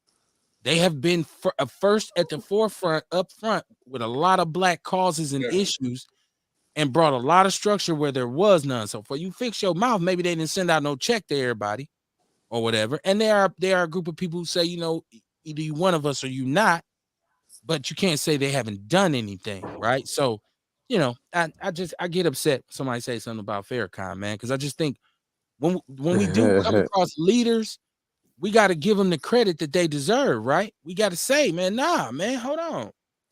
That to me, that's just part of being on code. I'm just saying. So Yeah, yeah, fuck Kanye. it's a new uprising of little leaders though. Right now, they ain't on that Farrakhan level, but there has been a wave of cats that are really doing their thing. Like you got RZA Islam, you Okay. got 19 Keys. I don't know if you're familiar with 19 Keys. Uh-uh. You got Blue Pillar, Red Pillar. Like there's a lot of conscious brothers now that got movements that's buying land, starting communities, teaching black folk how to grow food and shit. Like, cause I was thinking about it like after Farrakhan gone, I was thinking like who do we got? But then those people came to my mind. 19 Keys. He used to be part of the Fruit of Islam. RZA Islam, he used to be part of the Fruit of Islam. So they have that NOI foundation, but they the new jacks. You know what I'm saying? So I post some of their shit in our group so you can check them out. They dope. Yeah, They do and stuff. Them brothers. They do stuff like they take a lot of the teachings, the original teachings, and then they bring it to nowadays Right, type of thing. right, You know what I mean? And then they're able to bring it to the people. You know what I mean? In a way that's easier for us to understand. In a way right. where they can show us how we use those teachings also in a day like today. okay. Yeah, put me up on them. I mean, I love the Yeah. support. Okay. Cool. Cool. I'm just saying right now what we have in terms of leadership is paltry for the black community. Even in Oh one of yeah. Yeah. another article that we have in the People's News Network is this article about black led cities. And what do the cities look like once we got black leaders? Because we keep talking about our people, and what we need. And Chicago, Milwaukee, New York, a lot of the most foul places have black leaders, and it's like, okay, what are we really doing here? Yeah. And the only benefit of the doubt that I would give our mayor is that he just inherited a bowl of shit, and that's been being filled for a very long time. And I know he hasn't been in there long enough, but even in that, I think I have not seen the attention to certain issues like I would want to see. Mm. You got time. You got time because you have, and these things take time. I understand that this is not a fixed, overnight sensation thing, but I'm saying I want to see some focus paid on certain things, and I want to see some focus put on things that have been taken from us as a community. We had Vince Tony on here. We were talking about the first district. We were talking about the corridor, the 35th Street corridor. We were talking about the old A.O. Smith, which is Century City. We were talking about the viable jobs that have left the area over the last 10, 15 years. I was just talking about the hospitals that have been taken out of the city. I talk about the state of affairs with MPS, and I just haven't seen specific policy in regards to any of this. Yeah, it's cool for you to say, "Hey, I celebrate Bronzeville days." That ain't shit. Look, I'm just being honest. Listen, you can celebrate all you want. I remember when we couldn't go past this street. Let's have a party. Okay, that's cool. But there's a lot of other shit that's happening that you should be putting your mayoral attention on. And so I'd like to see it be done. You look at the state of some of these cities, Chicago, Detroit, all these places, New York, where you got this crazy, crazy, crazy, crazy poor black communities and gentrification coming into place. And it's like, it seems like the people we putting in office ain't really down for the team. They're not on code. Vince Tony said he was a common council member for years. He's carrying on the policy of his predecessor, which it seems that way, doesn't it, Vince? It seems like this is all about downtown. It seems like this is all about trying to get white people to come back to downtown and ignoring the people that are here already, right? Like so, and I don't know if he's hoping for the trickle down economic effect, where if I bring a bunch of rich white people back, eventually these niggas will get some crumbs. I don't know if that's where his mind is at. But I'm not seeing. Okay, so when was our mayor elected? Was it March? Something like that? Damn, when was it? Because he hasn't had a full year yet, I don't believe. But I don't see I just don't see it. Listen. I know people have given him credit. I know black people feel good to see a black politician. My sister Sharon Evans, right? So it's a short sample, right, so far. But I felt like there should have been a certain fervor, a certain kind of passion, a certain kind of. And I know he's not one of these because I told you he's Obama's. We call him Obama 0.2 because for some reason when he got elected, this brother came out talking just like Obama. I'm like, who trained him?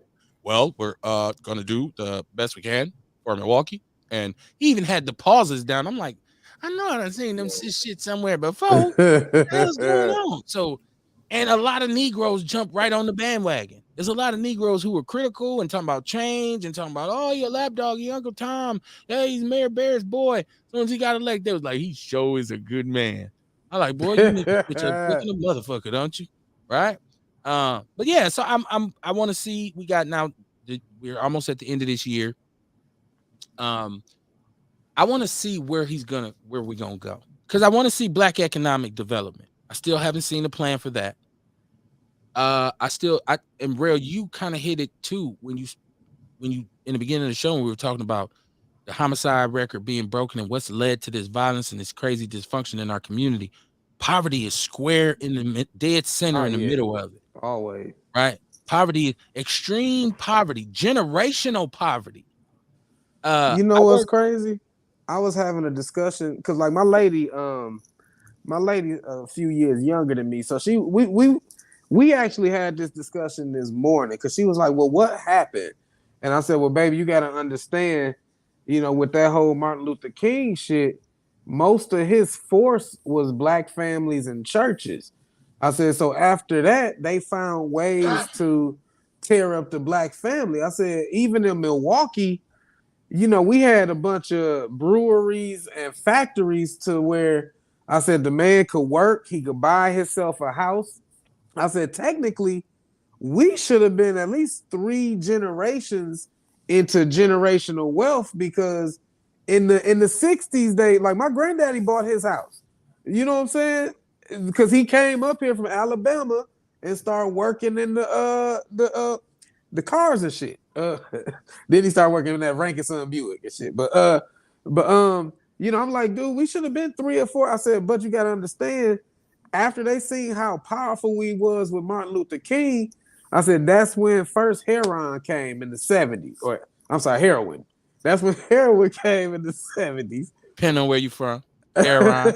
Heroin, But I said it came in the 70s. Well, that's when it got real prominent amongst us. I said then in 80s, you got the crack era. I said then you got the war on drugs. I said you got the Nancy Reagan bullshit, the Barbara Bush bullshit. I said so men were getting plucked out the crib. I said and the men that weren't in jail, I said because they started educating our women and giving them better jobs than us, women didn't feel a need to even have men because like what I need a man for when I'm gonna be taking care of him. I said so they had to do that shit by design. All that poverty, they had to attack the head, which was, the man getting them good jobs in the factories and stuff. Because when all the black leadership ran, or when all they were able to do their things, it was the black family that was they moving force, the black family in the church. So they had to find ways to bust that shit up. Yeah, it's easy to document, man. You're talking about the Great Migration, of which my parents were a part of. You're talking about the access to employment. My father able to come here from Chicago, Mississippi to Chicago, then here. Okay. Yeah. Work in a factory in South Milwaukee for 25 years. Through that is the purchase of our home. When I was growing up, it was sweet. We got a new car every year. We lived on Capitol in a big, pretty brick house. It wasn't nothing we didn't have. When the 80s got here and Reaganomics hit, boy, oh my goodness, motherfuckers went to headed for cover. Thank God my father was the type of individual who had no excuses. So he said, I'm gonna make sure I still take care of my responsibilities. So we actually ended up economically in a better place, right? Because he went out and started his own business. But like I said, a lot of us had grandparents or parents who were able to come here from the South, and they're okay, we'll take these jobs and save my money and get my credit right. And so you're right, we should be, and that needs to be said again and again and again. We should be in third and fourth generations of wealth for Black people here, right? But when you throw that monkey wrench in there in the early 80s, in which I think Milwaukee loses 150 to 200,000 jobs in a 3 or 4 year period, and you sprinkle crack on top of that, right? It's a perfect recipe for disaster, right? And so, because don't get me wrong, there's always drugs in the community. You know, people tooting, smoking weed, with popping pills, like you said. There's a little heroin being done, but crack was different. Crack brought a whole new dynamic to it, and it was effective. And then that fake ass war on drugs. But first of all, you got to understand that it was their drugs that we were selling. It was them putting it was their drugs. For you to declare war on your own drugs that you are allowing into the country, and then say, I'm gonna lock the motherfuckers up who sell it. Well, really, right? they just changed the word from niggas to drug. Or inmate. You know what I mean? Just switch the word niggas and drugs, and then look at what was going on back then. Yeah. It wasn't a war on drugs, that's what, it was a war on niggas. It was a war on us, Kamar. You're right. That's what Nixon said. Nixon said, I couldn't make it illegal to be Black or against the war, so I criminalized the things that Black people and hippies against the war did. So that's why he was hard on weed and LSD and all that stuff, because it was a way to oppress or discriminate against the demographic of people that were what they call it, counterculture, I think they call it. People who call it the corporate war machine, shit like that. Yeah, it was the counterculture. Oh, okay, cool. Yeah, because a lot of conservative white people hated hippies and hated those flower children because they were saying to them, "Hold on, there's some bullshit y'all been telling us for years." Now, of course, those hippies went on to become yuppies and in the 80s and not give a fuck about Black people at the end of the day, right? So, you know, you get it. I guess they say I'm old now. Fuck all that shit. I'm finna buy me a business. Sharon Evans said, I know of a dozen families where the second or third generation lost the family property because of drugs and the trauma. Right. Yeah, and that, you know what, in our neighborhood, man, and that's what happens. Neighborhood, some of those houses are beautiful, and they were purchased by those families years ago, but their kids, especially if they came up in the 70s and the 80s, ended up being drug addicts. I say it would be times where the mom and daddy was dead and they was holding on to the property, but it was just like basically a trap house. Like, damn, this a crack den. Right, it's like, man, this used to be whole Mr. family Jones' be on house drugs. or Mr. Sisters, brothers. Yep. So she's right, and that kind of, you know, and that contributes to where we are. So, by design, though, by design. Yes. Shout out to Nicole Bird. She said, "Hey everyone, how you doing this evening? This is Denari's mom, Nicole. How you doing, my sister? As you can see in the banners, I told you all this. Just hashtag justice for Denari until justice is served. What justice can be given. Shout out to you. Hope your family's doing well. We had an incredible mix-up last week because remember her husband had Jackie Bird, and I thought it was her. So I kept saying, and it was him. He's like, hey, bro. Like, shout out to him too, though, because I see he hit like on the show. Share the show, y'all. Share the show. Vince Tony said, over the last few days, I watched documentaries, Crack and Freeway Ricky Ross. Both happened after I joined the Navy in 1977. When I returned to the States in 1986, it was the war on drugs. I've had a perspective shift. We'll have to talk about it, Vince. I think I've talked about this with you. Because, okay, so my formative years from 0 to 10 are 1975 to 1985. And then from 10 to 20 is 1985 to 1995. So the crack generation, the crack epidemic is one of the biggest parts of my life. Not because I was on crack or my parents was, it's because of what happened to the community around me. Right. I watched the community just go to shit. And also how in school you well, no, I had to pause. That wasn't no crack. No, not no gay pause. Not no gay pause. It was just I was just laughing, right? I want people to say that motherfucker love crack, man. Not the crack, but not you also Not because got I to was see on crack. right. In schools, they were teaching the kids to damn near be informants through the Hang Tough and Dare programs. You know, if you see these things in your Yeah, home, let a teacher know. It's like how many kids done get took out to CPS because they listened to the fucking Dare Lion and the Hang Tough and right. shit. So, Well, you know, the one thing that you didn't tell anybody is that they was your motherfucking drugs. That you right? were the one letting them in the country because you was trading with goddamn South America, with countries in Right. South America, Colombia, and all these places. The Sandinistas and talking about we was trying to prevent the war, the spread of communism. Right, We gonna right. get your ass Well, out of here. well, somebody did tell, and he committed suicide by shooting himself twice in the head. Right.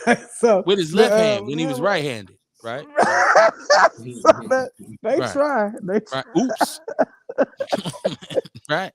I'm just saying, like, and if anybody's doubting what I say, go back and see. Now it's all admitted that they were, oh giving yeah, weapons, yeah. providing weapons for some revolutionaries down in South America. They didn't really have no money. They didn't really have none. What was their main product? It was cocaine. So they were allowed to move metric tons of cocaine into this Mhm. country, right? Metric tons. Think about that. You talking about you give a dude who get caught with a four and a split 12 years in prison. These motherfuckers bringing tons into the country Man, yearly. And so they didn't tell you that then. And we as a people got together. Yes, it was. And Ace Cooley said, was that the whole Oliver North shit? Yeah, the Contra affair. And that's what he was talking. That's what he uh-huh. got caught. He basically fell on the sword for it. Because when it was exposed, they had to say somebody got it. And people say he's an American hero because he was trying to help, and he's a fucking dope dealer. He's muscle for some Right, dope dealers. And then they went and got Noriega because Noriega was like, "What y'all mean y'all ain't gonna pay the same prices no more? Fuck this, man. No, I'm right. still gonna flip my shit." And so we come down there and get your ass. So they went and got Right. Noriega, right? Right? And get your ass, right? So um it's the same thing with Pop with Escobar. Watch all of this stuff, man, and you'll see Yeah, the CIA helped transport drugs into this yeah. country. And then when they got done with the Contras and all that shit was over, when that little war was over, they said, now we got to do something about this goddamn crack. Let's go get these niggers off the street. And then they Right. start rounding our black asses up. Um, Vince Tony said Ace Cooley exactly, and Reagan. Ronald Reagan is the biggest. That's why I always looked at. I looked at Barack. This when I started looking at Barack Obama sideways when he said Mm. Ronald Reagan was one of his political heroes. And I Oh, looked at word. him and I said, "What kind of nigga are you?" Now you talking about Sambo But shit. that's the coon. That's the Sambo, man. Kanye just said, look, I ain't gonna let no nigga talk crazy about me. Now, that's some Sambo shit. That's that Uncle Ruckus when he died and went to white heaven and got greeted by Ronald Reagan. That's what I'm saying. As soon as Barack Obama said that, my right eye went up like the rock. I said, right, like what? That's my This motherfucker hero. just say. Maybe it's because Right. his dad was African, or or I know Africans always have kind of like a different I don't perspective know, than we man. do. But Ronald Reagan was the president who came in. That was his whole thing.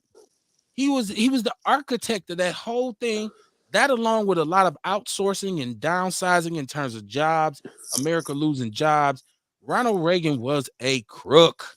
He's a crook. Man. He should have been. Now he should have been indicted on cocaine charges, but he was too goddamn Man. senile by the time he got out of office. Because by the time he got out of office, that motherfucker sitting around talking about purple horseshoes. That motherfucker didn't know his asshole from his elbow.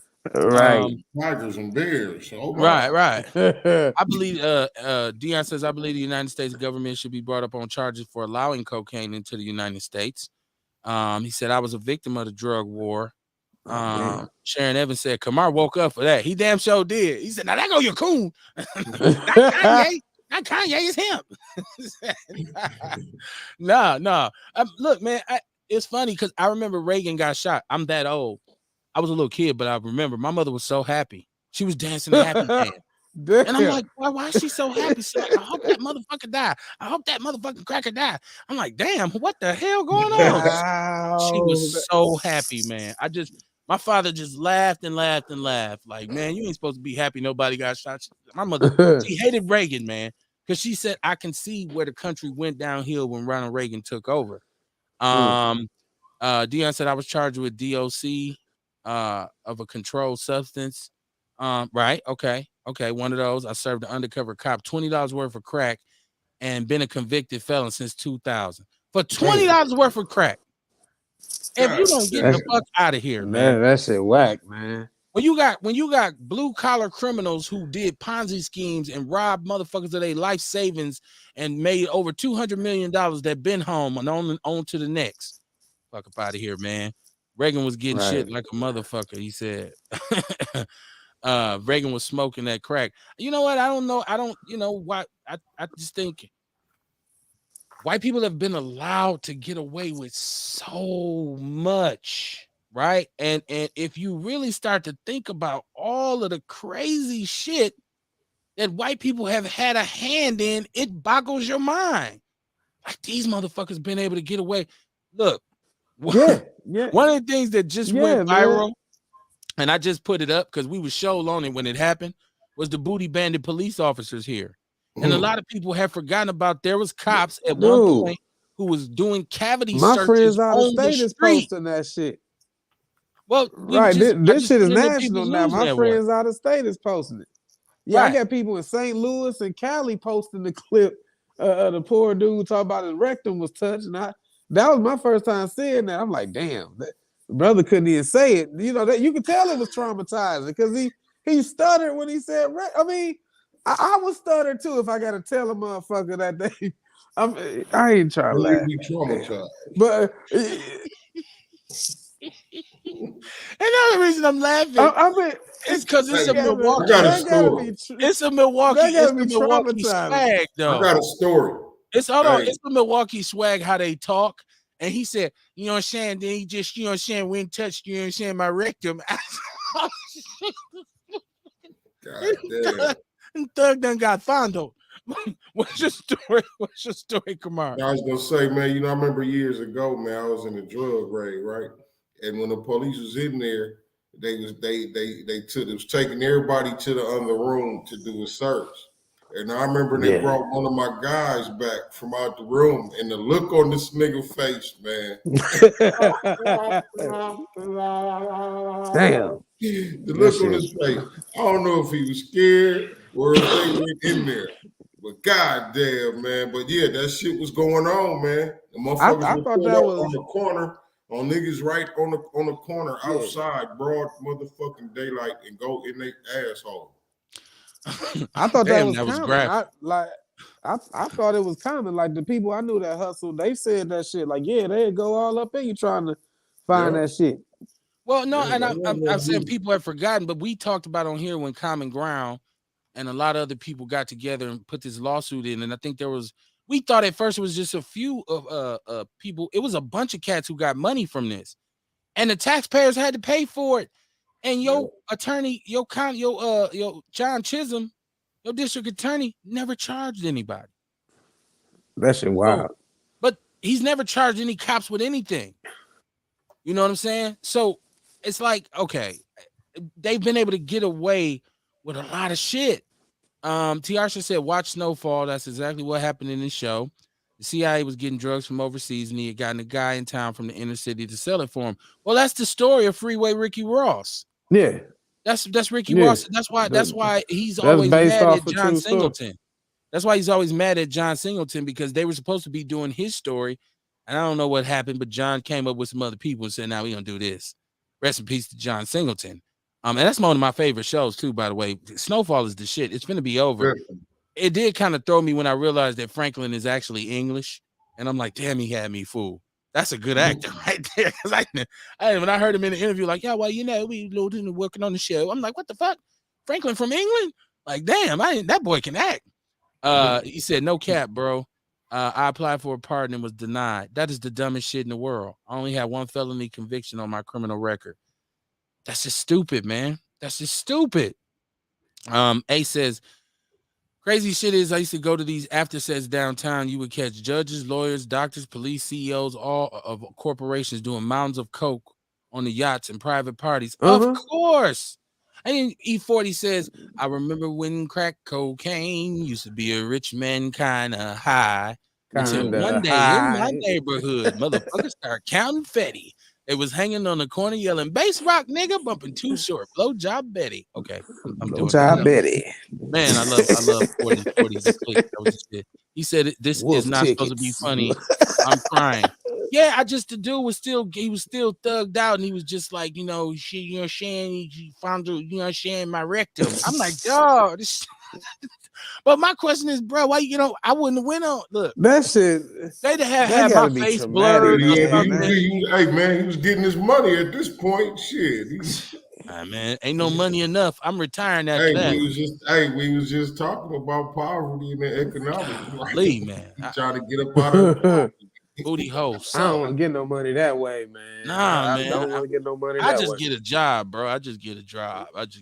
Hey, so you wouldn't put the police on blast to get that money if they wouldn't your asshole? No, because that wasn't a testimony. That was him talking to some reporter. I'd go in court. Oh, shit. Oh, okay. They would have to blank my face out and distort my voice. I wouldn't be up on there like, yeah, on the G, you know what I'm saying? He stuck his finger in my booty. Like, nah, I'm good, bro. I don't really want everybody to know this happened to me. You know what I mean? So you said reveal it to heal it. So I guess that's what he said. My booty hole needs to heal, cuz, so I gotta Yeah. talk about it. I'm good though. I just Damn. got some ointment and moved That, on. I wouldn't, you know what I mean? Like it wouldn't have been for everybody. that's Wouldn't have crazy. been for Nobody everybody. got charged on that because that's some traumatic ass shit, man. It I is, remember man. they threw me up against the car and had the gun on me, and I was traumatized. But they ain't violate me like that. But it says a lot about us as a man that you would allow. See, I'm catching an additional case. You're not gonna do that to me without me being severely wounded. After you beat the shit out of me and mace me and hit me with the taser, you might do it. But if I'm standing when you do that, I'm saying, hey man, I swear to God, dude, I'm telling you, I'm gonna fire the shit out that cop. You stick your man, come on, man. You ain't gonna find you understand my rectum without me firing off on the cop, man. It's gonna be it's gonna be hell to take to the captain, man. It was There's just gonna how be some dudes, consequences and repercussions around this man. motherfucker. Don't do it. Don't do it. Don't do it, officer. I'm telling you right now. Listen, I ain't paying the $5, man. I ain't paying the $5. So I don't know if you I ain't use paying the zeros. fine. I don't know There's if some consequences I and got a ghetto nigga. repercussions. Yeah, I don't know, man. I don't know. Ewok said, yeah, we know Idris is English, but when I first saw him on the wire, I didn't. That shocked me too. Vince said he hanging up. He said that's it. He said he laughing too hard. Can we talk about all the criminal justice officials involved in sex trafficking of minors around the country, as well as all the politicians? Ace Cooley is saying. Well, you know what? This is one thing we've learned about Pizzagate. living in America. The most powerful and Man. wealthiest people are always the biggest offenders of every fucking crime. And you look at just what just happened with Jillian Maxwell. She's supposed to be giving up her boy. She's supposed to be leaking all this information. She's supposed to give up the little black book. And what happened? Nothing. They convicted her, sent her off quietly into the night. Now, did she get that information up and they just moving? Right. We ain't Or hear did she, shit else you know, about it. when you think about all the people who was in Epstein's his personal Man. friends, because first of It, all, it, it had money. it He had handled Tom money, Hanks so moving the grease and shit. he knew all these rich people because he worked with their money. So Mm. all these people had pictures with him. Bill Clinton, everybody, man. Some of the most powerful individuals in this country, Know what Bill was on they was engaged in this bullshit with this dude, man. You can't tell me they wasn't in that participating. Oval Office. Yeah, Bill's, Bill, hey, come on in here, girl. Bill, and we was talking about that's the first black president. Fuck up out of here, man. He wasn't the first black Man, president, that right? crime bill I don't fucking care what people up. nobody say. Bill Black. I did like Bill. The one thing I did like about Bill as a young man is that financial aid opened up in terms of grants. When under Bill Clinton, when I was just coming out of high school, SEOG grant and the what's the other one? The Pell grant. I was able to get that because of some stuff Bill Clinton did, and it enabled me to go to school. You know what I'm saying? I didn't need the United Negro College Fund or nothing because that shit wasn't looking too bright. Of course, I'm fortunate enough to get a scholarship too, but I'm just saying I've always like, man, because at that point it was more, and it's documented in the late 90s, it was more young black kids in college than it had ever been. Because a lot of us out of high school got an opportunity to go and say, hey man, I'm gonna go get me a degree.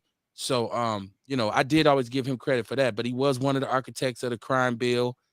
There's a lot of things that you have to talk about with Bill Clinton. He wasn't as bad as Reagan, although some people would say he is or he was. I don't believe so. I don't believe he was.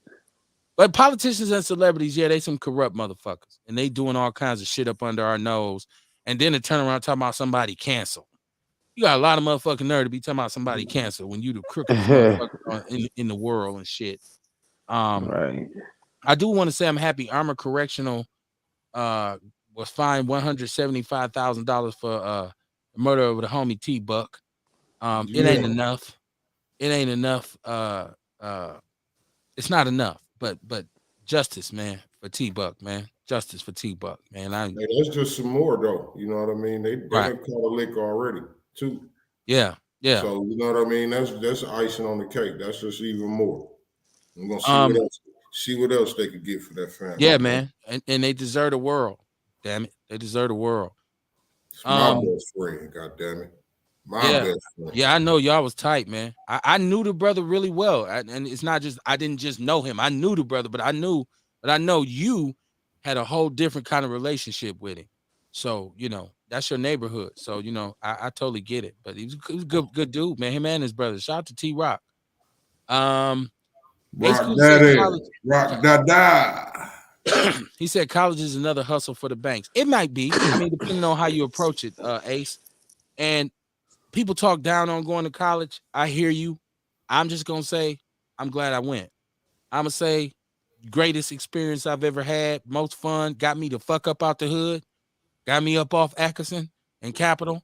And I know if I not been removed, shit don't look too bright for your mans. And I do realize that this student loan debt and all this kind of stuff is an issue. But see, it's one of them things where you can't, there's never a situation where you can get something good without something bad coming. And, it's what they say, cause and effect. So it did turn into like a hustle for banks. But the fact that we were given access in a situation where years prior, it just was kind of slim to none sometimes. You still got many first generation college students. I work with them right now. There's still a lot of black kids who are first generation, meaning nobody in their family has ever gone to college. Once again, I'm not saying it's the end all be all, but it provides a platform. It gives you a shot at some opportunities. It's another option. It's another option. And if you're able to take advantage of it, it's really beneficial. But yeah, it can be damaging if you get these fucked up loans and all this kind of shit. So yeah, he said it's another hustle. That might be true. I love my degrees. I kiss them every day. It's all about how you use it. You know what I'm saying? Like me, college ain't work for me, real shit. But I told y'all, I couldn't get them grants and shit. My mama a nurse, my father a truck driver, so they look real good on paper. So I thought you were gonna say your father worked third shift. Yeah, he did a while until he went to truck driving school. But it's all about how you use it. Even like how back in the day they was fucking a lot of black people with them ARM loans or them adjustable rate mortgages. But there were actually people who knew how to use those adjustable rate mortgages. They got the crib, flipped that motherfucker.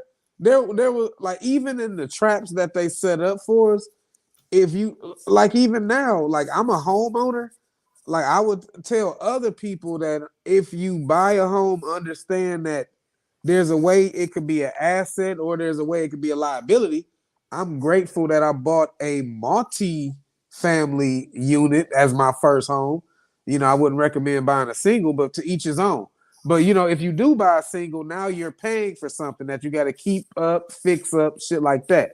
But if you buy it with a plan, you can have it to where now it's income, passive income. So it's all about how you use it. Right. I played the real estate game for a minute. What it just wasn't for me. Well, in that regard, on the level I was on, it wasn't because I was kind of just doing the hood property shit. What I Oh should have shit, been that's doing is yeah, I should have been and that's what I flipping was though. doing. I should have been See, and flipping, that's and I I should have didn't. gotten the flipping. I tried to do the tenants, but like I said, man, folk be having more stories than money. So Man, I'm renovating now because I'm about to start renting to traveling medical professionals. You there's a know, so I chance. could link up with them agencies and There's a chance down the road that my wife yeah, and I may dip our toe back in the pond on a different level. Because now, as an older man, because I was young, now as an older man, I realize like what yeah. you saying and how to go about it so it can be profitable. I kind of I Oh yeah, I was there's young. other ways. There's Yeah. you can't fuck with the like man, the private renters and stuff like that, man. They'll run you down, they'll run your Oh my property God. down. So now this time I'm like, let me fix this up.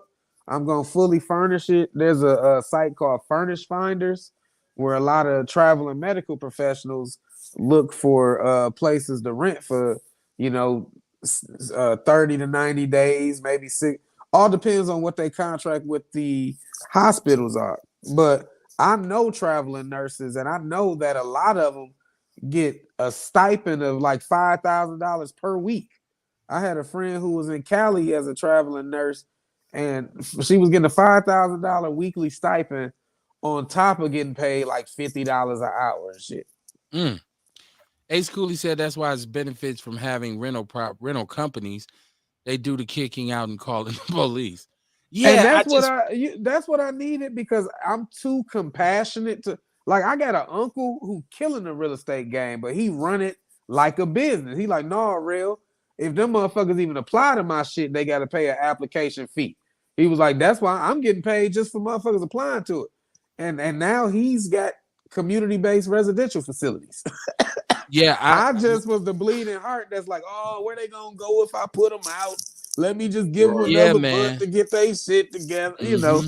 fuck all My that now. uncle, I got an uncle that's a tycoon too, but he run it like it's a hustle. Like he don't fuck it. Like he used Right. to tell me all the time, "Hey man, I drove past your house down there today. I see you put new doors up. You're spending too much goddamn money. I'm telling you, people ain't gonna do nothing but tear that shit up."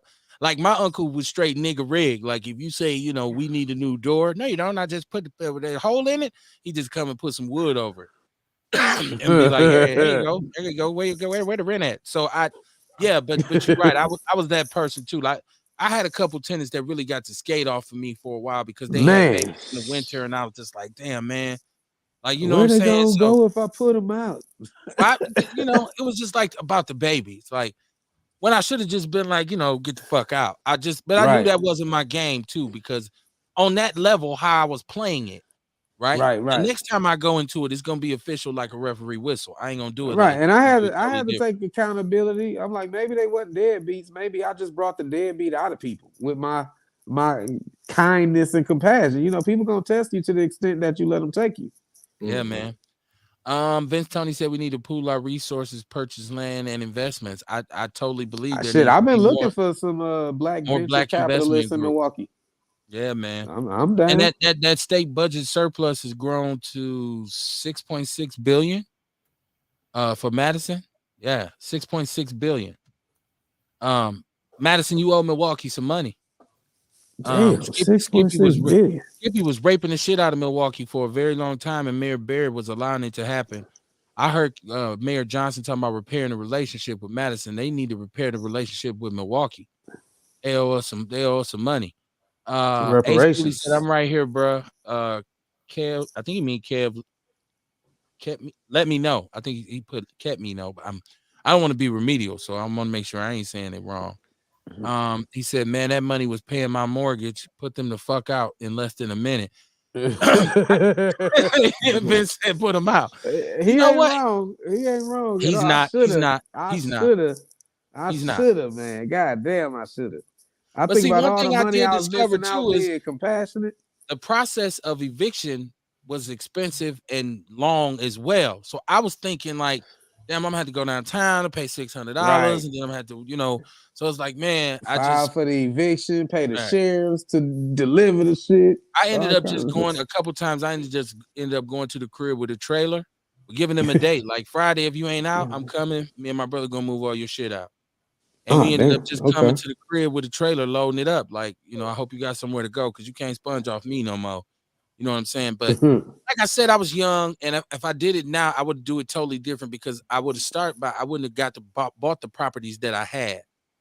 I bought them. Mm. It was all wrong because I was just a young brother, had a little paper, I got And my you credit up, tried and you learned. and You went know in that's and I yeah. made it. I ain't want to talk about what I did, but I made Right, some right, good. right, right. It was Cadillacs and diamonds involved, right? It was a lot of shit. There was a lot of luxuries for like my entourage. The size of my entourage increased exponentially. Um, right until I didn't have the properties no more. Then I was solo again. But that's a different story. But yeah, man. So let's see what else did I have. I wanted to talk about. I pretty much ran through everything I had. In terms of talking points, I don't know if y'all had something y'all want to elaborate on. Yeah, I wanted to I'm starting to see shit about that girl that got beat up. I'm starting to see shit that was a man, that big motherfucker that I thought it was a big back girl beating her up like that, but now people saying that was like a transgender beating Really, her up in Mexico or whatever. Shanquilla Yeah, Robinson. yeah. I think they trying to say that was like, and the crazy thing is, had that been a transgender that fell victim to a hate crime, we would hear all kind of shit about it. Yep. But now, if this was really a transgender beating on a woman, I ain't heard shit from about shit since then. Right. It's, in the words of Bun B, I think the motherfucking feds in town. I think they said the feds investigate now. Um, Mm. and here's the deal. Because the dude who was holding the phone, go ahead and say this because it's outlaw radio. It was a Fuck it. dude holding the phone. He sounded like a dude, but he sounded super Yeah, zesty to me. he sounds zesty though. Yeah, Yeah, he so I didn't sounded know really what it was. zesty. But And if he's like, that was a fight dude, why the back, fuck he fight standing back. there? Right? Why he man? Yeah, that shit crazy. So But it, yeah, it would make sense if the other individual was a transgender, but it also goes to show that sisters, y'all better watch out hanging with he gay man, my best friend. Oh, they the best friends, and that's a whole man under there. You get in a fight with him, he be done broke your shit. So yeah, they always say damn. they're the best friends. Let me see. Dion says the 9-year-old girl that the police was called on. What did they call the police on her for? I know there was a 10-year-old girl who accidentally killed her mother or killed its mother. I don't know if it was a boy or a girl. Milwaukee. Damn. Yeah, playing with a gun and it went off. We got to get my Oh brother from man. Wisconsin Firearms and Transfers back to talk about gun safety. Matter of fact, I was supposed Eddie to go up there. Silas. Yeah, I was supposed to go up there to see the brother this weekend, but I ain't do shit. When after this holiday break, I'm gonna go. I'm gonna get up there because I want to go because we gonna do a show from there. Because I'm not just for the fact that I love guns, but I think understanding of guns It's and how to necessary. safely possess them and Right. legally possess them is necessary. Very Marsha Arthur necessary. said, I believe some of the landlords hustle people when they want $25 to fill out an application. They can collect $25 from Yeah, 20 that is a people lick. and That's never a rent lick. to anyone That because is a they're lick getting they be doing. $500. That is. She said they can collect $25 from 20 people and never rent to anyone because they're getting $500. That's a good Right. hustle. Right, So right, what you right. do is, hey, a way around that is when you're looking for a place, you look and see how many people done looked at it. How many people? I think it may say it somewhere. How many people filed for it? You know what I'm saying? Tried to get the place or something like that. When the number is high, they say that a lot of time that might be one of them scams. Yeah. Mm. It's Tony Just said to it was get a you boy. $25. It was a boy who shot his mom, I guess. That's crazy. Mm. Oh my Damn. God. So That shit, man. peep gang. We're not gonna be on Wednesday. Because it's the holiday. Say what? Yeah. Mhm. It's the holiday and I'm gonna be I gotta You think gonna of be thing. stuck. Well, no, not necessarily that I'm gonna be stuffed, but I got some plans to do. Something planned with my Mhm. family, so I'm not gonna be available. But we'll For be back sure. next Monday. I don't think I'm gonna do the Big Black Sports Show tomorrow because I'm trying to coordinate with Ian. His daughter's playing basketball, and I know Tuesday's bad for him because his daughter's playing basketball. Of course, as a father, you want to support that. My son is playing basketball, so he's gonna have some games coming up where I don't know because I got to be there. So the schedule will change a little bit. We'll see though. We'll see. But I don't know. I gotta maybe put the Big Black Sports Show on a hiatus until I can get until he and I can work something out. So I don't think I'll do it tomorrow. So this is probably the only show of the week. In California, there's a flat fee for applications, so there's not all that explanation. Is what Sharon Evans said. Hmm. Uh, for the application fee. I know it was a point when my wife and I were looking for a place, and we were running across different kinds of schemes and scammers, and we ran across an older white guy who had a pretty nice house at way out on like 100 and something, like in Hampton, way out, and it was a nice neighborhood. I like living in duck off neighborhoods. Um, I liked she said exploitation. She meant exploitation because it's a flat fee. But I like living in neighborhoods where you would never even know how to get there unless you knew somebody who lived on that street. So we had found this home, and this white man, it was a white couple, and they were saying that they had been there for so long, they had raised their kids, and they was gonna move into a condo, but they wanted to rent the house out. And he wanted to charge a fee for the application and charge us a fee to run our credit and run our credit. And my wife was like, no. No. Right. Like, so it wasn't that serious. It was a nice house, but it was like, no, we don't move around on you. We good. We told him right there, no, we good. We straight. We straight. He's like, oh, you sure? You're sure? Yeah, we positive. We good. We good. We go. So so yeah, you can't get hustled if your mind ain't in the right place. With the holidays coming up, Kamar, what you got this week? Oh shit! What I got this week? Tomorrow we got the Koji Chagalia Co-op anniversary at the Sherman Phoenix. So I'll be there every Tuesday all day anyway. So we got a lot of stuff going on up there.